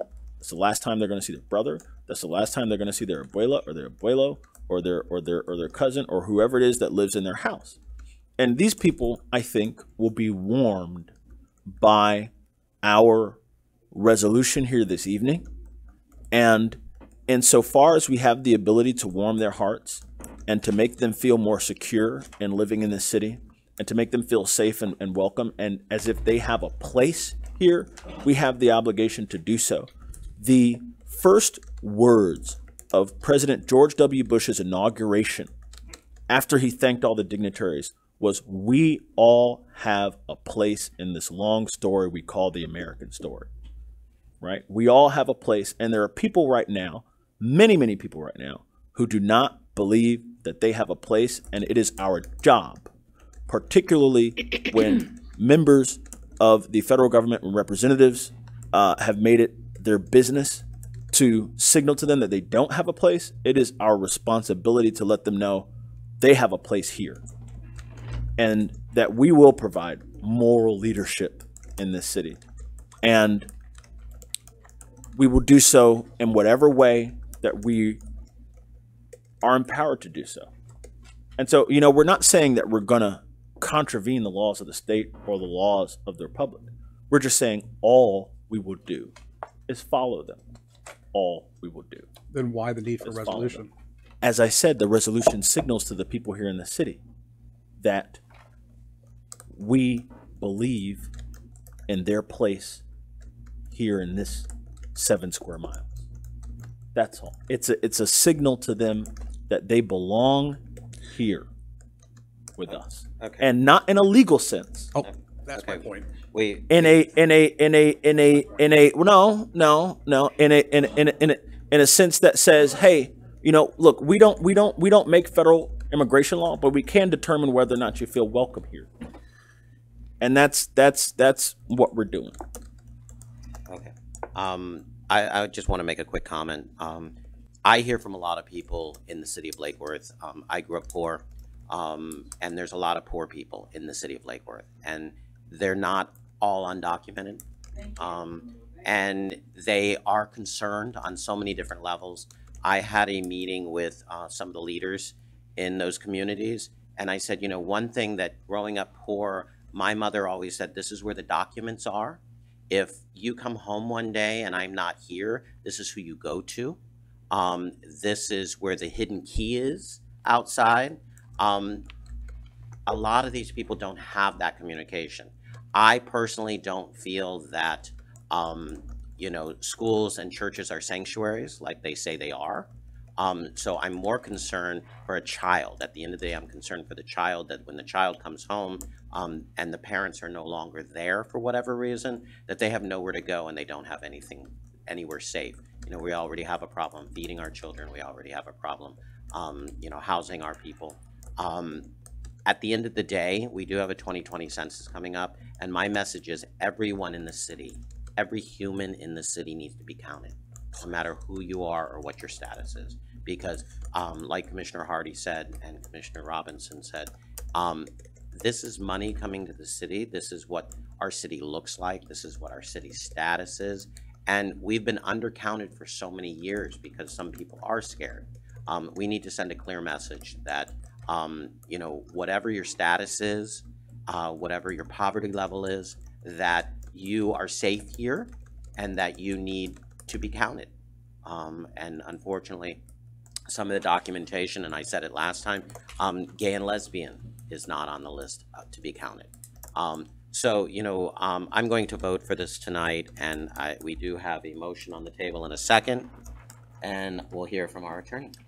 Just a question. Are you accepting the sentence, this resolution does not designate Lake Worth a sanctuary city as a section 9, the last section, to kind of alleviate the I concerns? heard a comment. Is that something you wanted to add? Yeah. To make the motion. I just want to make sure that the word sanctuary city, those two words are bracketed by quotation marks. Right, and again, I think we all know there is no clear definition of what a sanctuary city is. It's but- something that people throw out there. Right, but there's always that risk that some official somewhere might decide that that might jeopardize some funding. So I'm only looking to protect that liability by putting that sentence in there, so that we don't run that risk of losing. And I'm not shorting funding because we don't run a jail, as you say. That's the primary place where that comes into being. But if you're okay with that, I'd just like to add that as a section 9 at the end. Just throw it in. This resolution does not designate Lake Worth as a quote sanctuary city, close quote. You good with that? And Yes, I'm in the second. Good. Okay. So we have a motion and a second with some clarification. All those in favor? Aye. Aye. Motion carries 4 All right. to 0.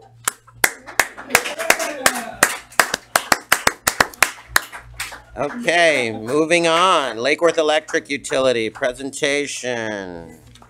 Ed Liberty, come on up.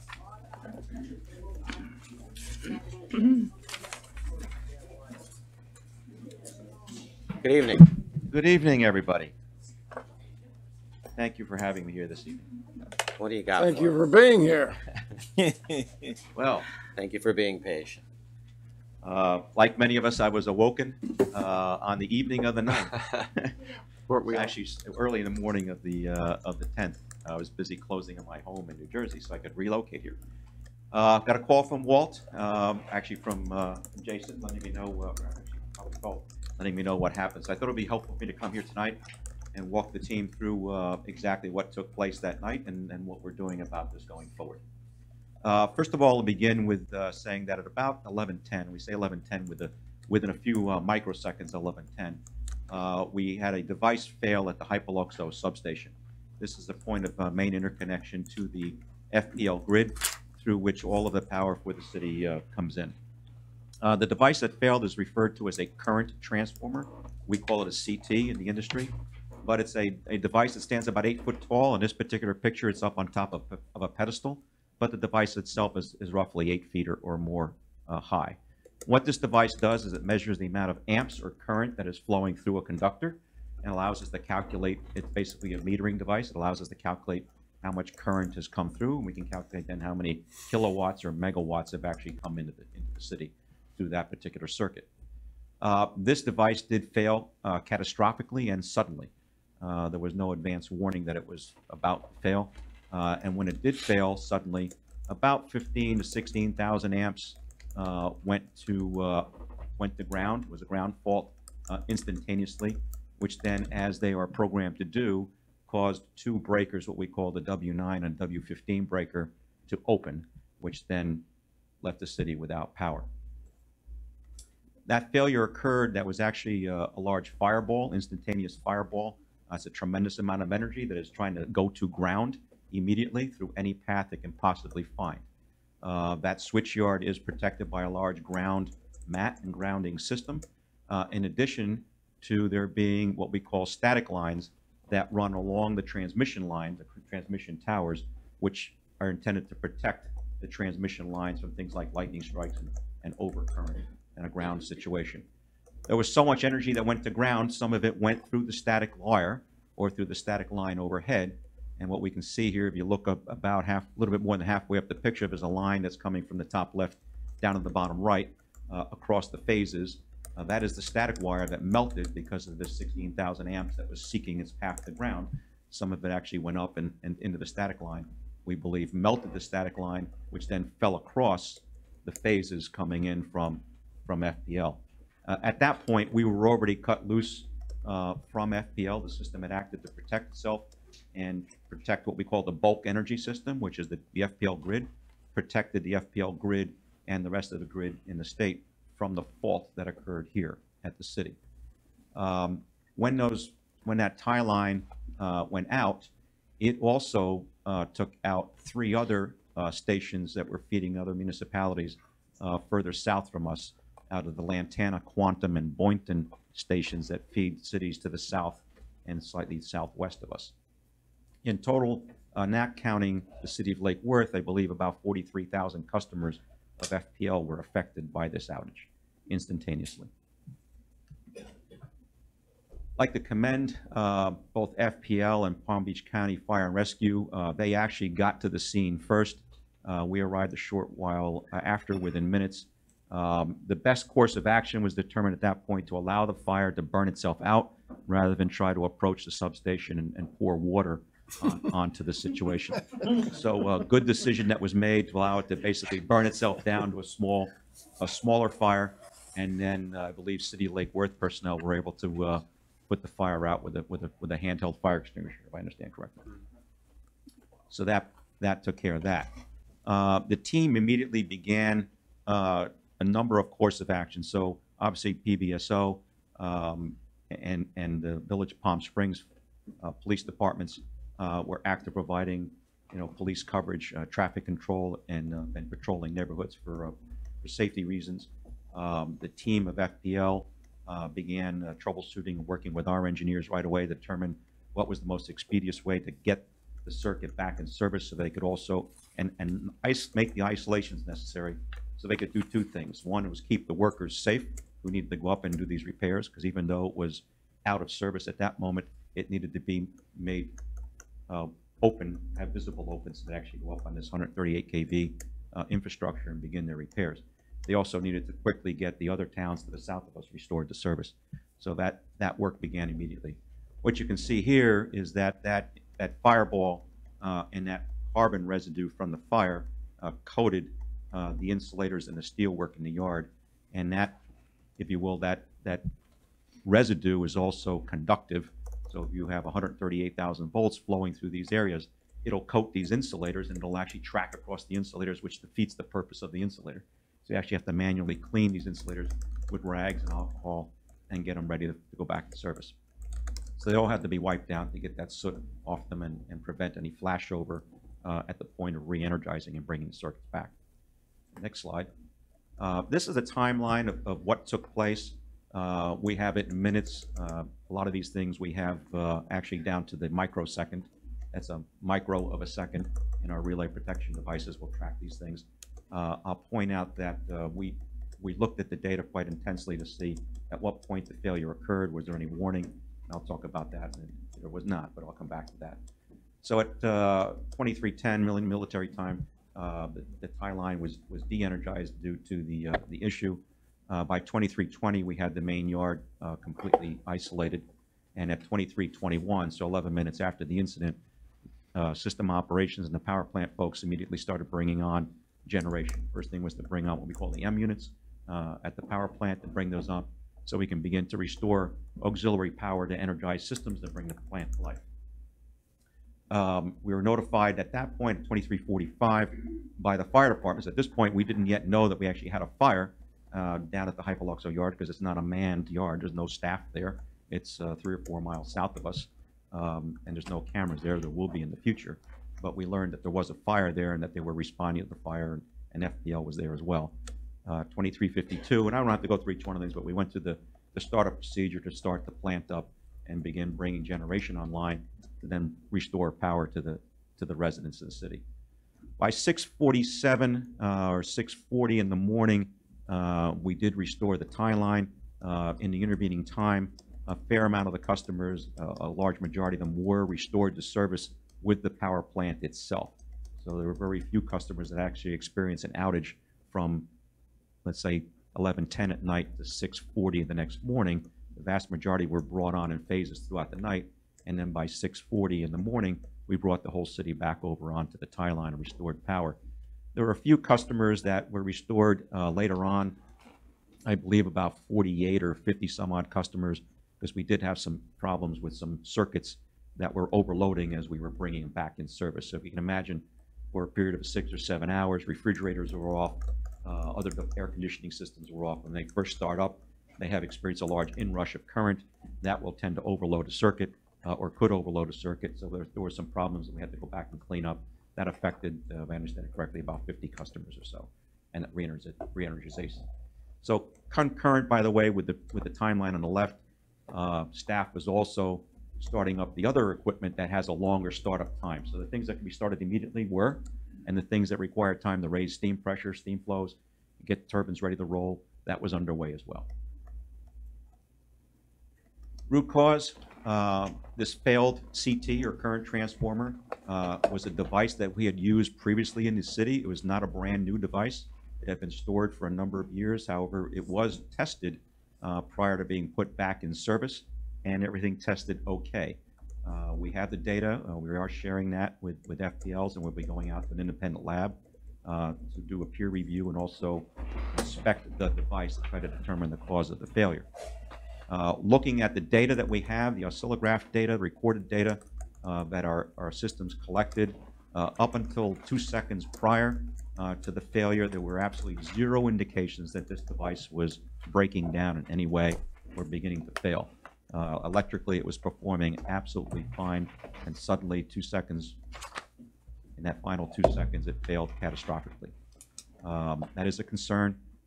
We will be sending this out for an independent forensic analysis of the device to try to determine what happened with it.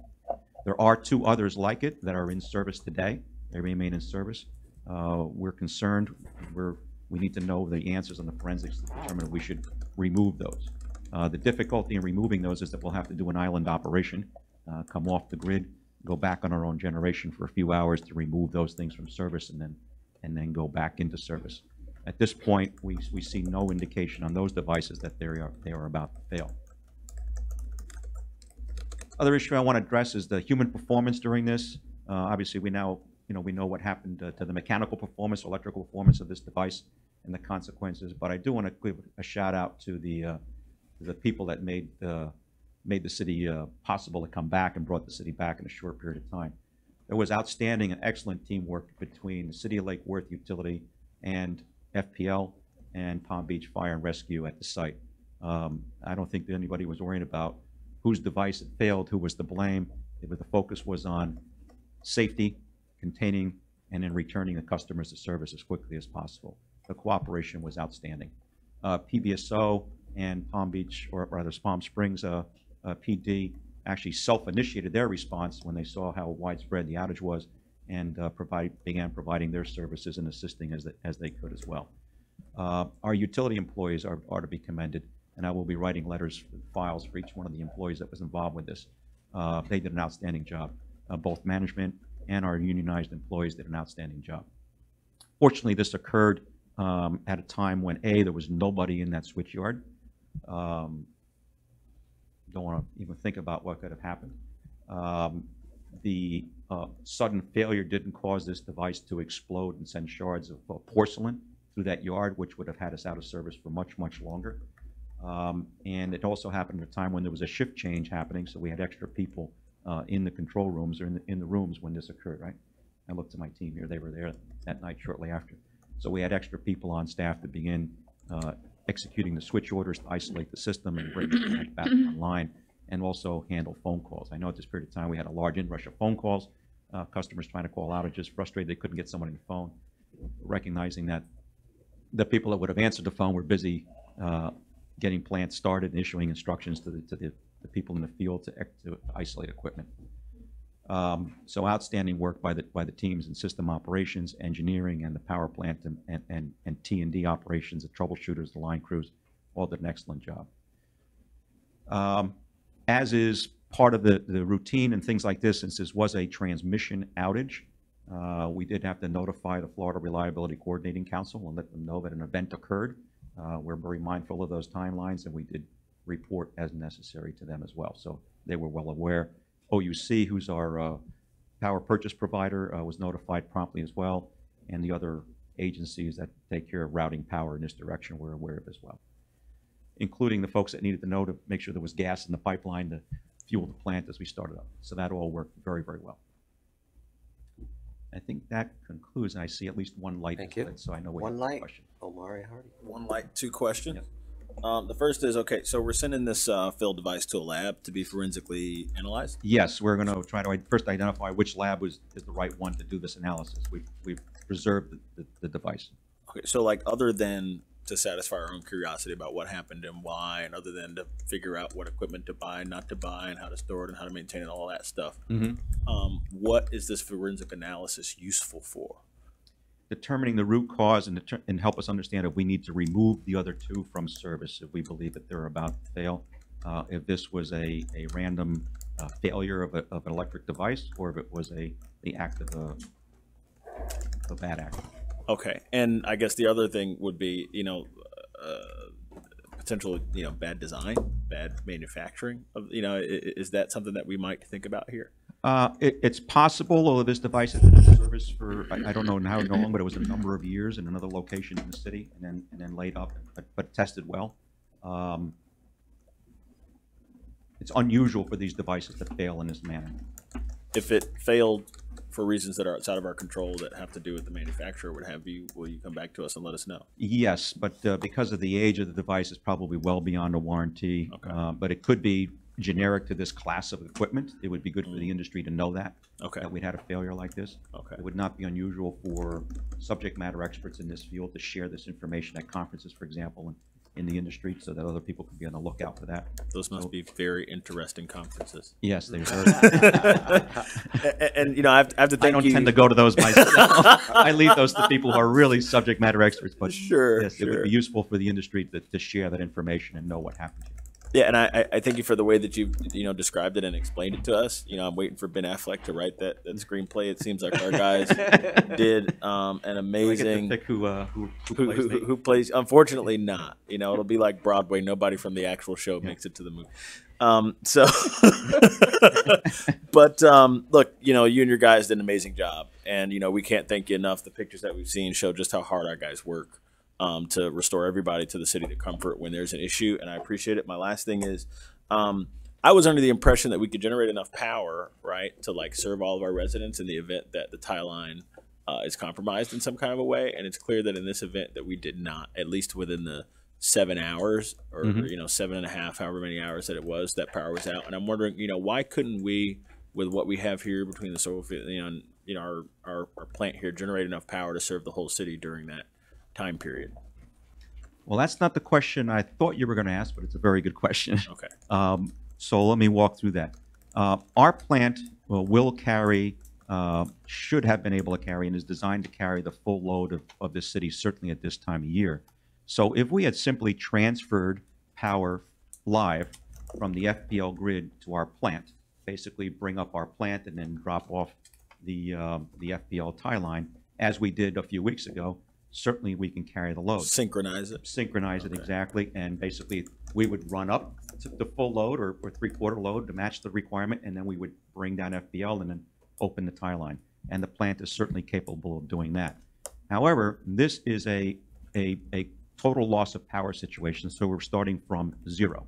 Okay. So as you bring the plant up, you have these situations where you have sudden inrush of current.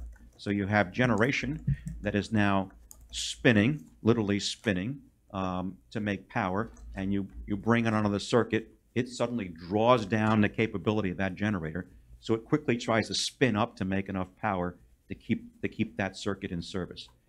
During that transient, if that inrush current is significant, the generator is designed to protect itself from damage, and it may trip offline.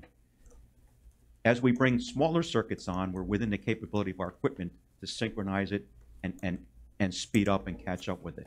However, because of the nature of the design of our electric system, some of our larger circuits, which happen to be on the 26 kV side and certainly to the western part of the city, are so large that the inrush current, as you bring those in from a cold state, is so significant that it could drag down the system.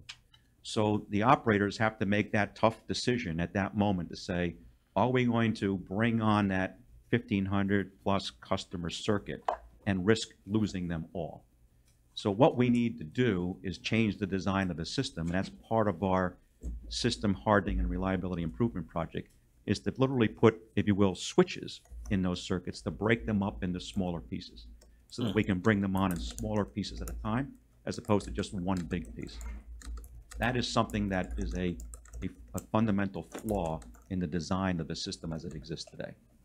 I appreciate your explanation, and I think the folks out there appreciate it as well. Right. Thank you, because that was something that I immediately thought of. I understand we do these island operations and that we're capable of providing power to the entire city, but I didn't understand why in this particular instance, when you would want that ability, we didn't have it. So I appreciate your explanation. Right. Thank you. And I have to thank Jason Bailey, who's here in the room tonight, our System Operations Assistant Director of the city. That's a tough decision to make at that point, to have to look at that board and say, those 1,500 customers, I can't take the risk of losing all the others to bring them on. Oh, right. That's a hard one, because you're there at early in the morning, you know you're going to be second guessed, but you have to make that command decision. And hats off to Jason for being willing to make that command decision. And we stand behind him in making that decision. He made the right decision. Commissioner Robinson? Walt was still asleep at the time? I don't think so. Walt was on the phone with Mike. Good. No, and I was rewriting the press release that Kerr was going to have to issue in the morning. Congrats to the whole organization. Really, is this the generator that blew up a couple months ago that was providing certain? No. Well, actually, it was one of the ones that was brought online. It performed very well. Okay. Fortunately, we had rebuilt it. That was GT2. Yeah. And it was an important element of bringing the city back. So it has performed very well since we rebuilt it. So thank God. Yes. We did repair it in time. It was a right decision to repair it. So the bottom line is, other than the hardening process that is going to be expensive, FP&L, are they sending us a bill? We're not aware that FPL would send us a bill. I hadn't even thought that far. I'm not sure what we would be liable for. Although frankly, I can say this publicly, that it's, from all the evidence we have so far, is that it was the failure of the CT in our switch yard that did cause this high fault current, which caused their line to come down. And that's what cascaded down the line and took out their customers. Interestingly enough, this took out what's called the Cedar 1 circuit. Those customers are on Cedar 1. The backup for those customers is through Cedar 2, but Cedar 2 loops through our yard to provide that backup, and our yard was out. So they could not loop through our yard. So long after the lights went on for the next 24 to 48 hours, our engineers and FPL engineers were literally working almost around the clock to restore that yard connection, that one breaker in our yard. Even though we all had lights back on, all those other customers were on a thread, because Cedar 2 could not be brought back in yet. So they did get that resolved. So the teamwork was very, very good. And in closing, I just want to say thank you to you and your staff and the city manager. He kept us abreast. It was actually the one night that I had decided I was going to go to bed early and sleep in the morning, and my phone was blowing up with residents, and the city manager kept us abreast, and I was trying to refer that. So, city manager. Yeah, thank you, Vice Mayor. I'd just like to make a general comment. In listening to the way Ed and staff has presented this incident, I think you can appreciate something that I'm so appreciative of in having Ed here as the leader of the electric utility. He brings an experience and a knowledge base and an ability to really explain a lot of complex issues that they grapple with, and he's also harnessed the abilities and capabilities and experience of the staff that we have. And as he's brought in new people to weave into this organization, the competency and the abilities of what we're doing as electric utility is improving all the time. You heard a couple of things, and it was a very good question about why we couldn't bring on the circuits. There are answers to these questions, and in the past, they may have been put on the pile of to-do list of things to do. But I think Ed and his team realize, while we're going through the process of providing electricity, this necessary utility for our city and our customers, they're also identifying and making improvements as we go and identifying longer range plans. So I've never had the level of confidence in our electric utility staffing and team as I have right now.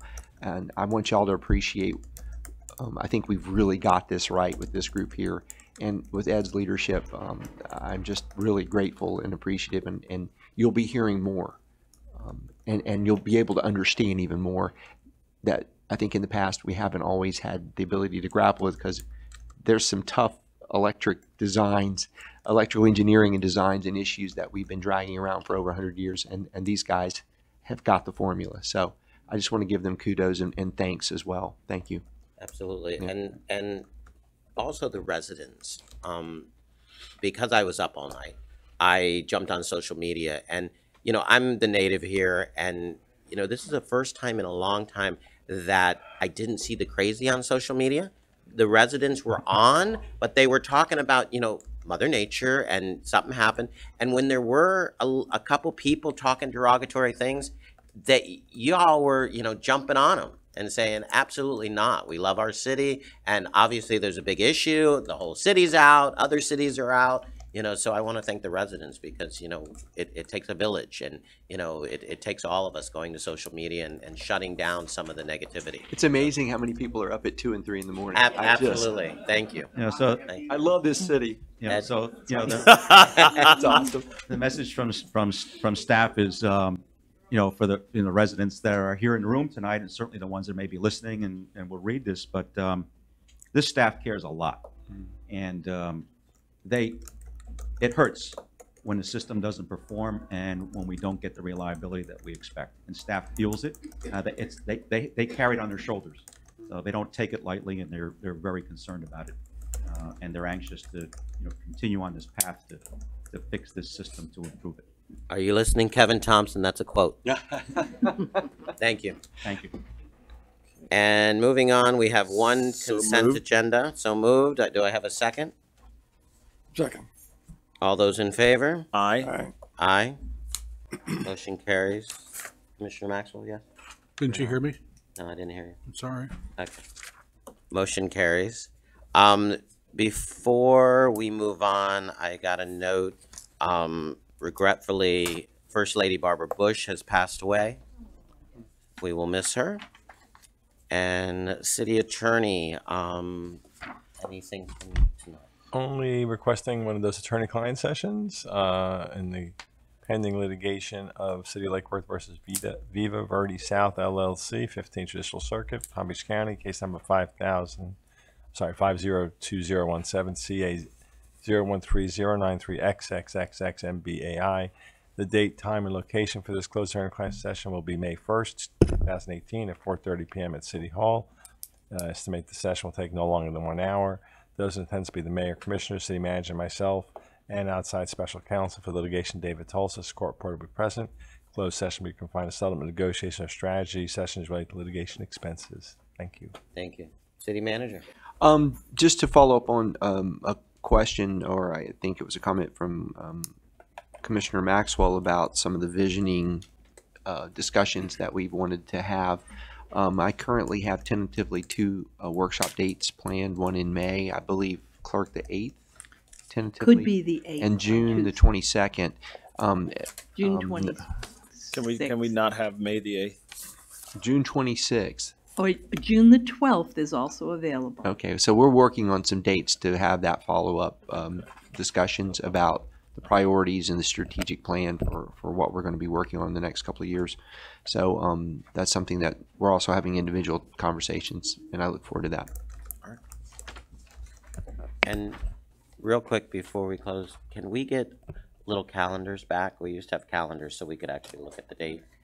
I don't know what happened to those. I have some small calendars. They were supposed to be here. Okay. But. We got it. I got it. Yes, sir. Glenn's book. Oh. Anything else before we close? Can I get a motion? So moved.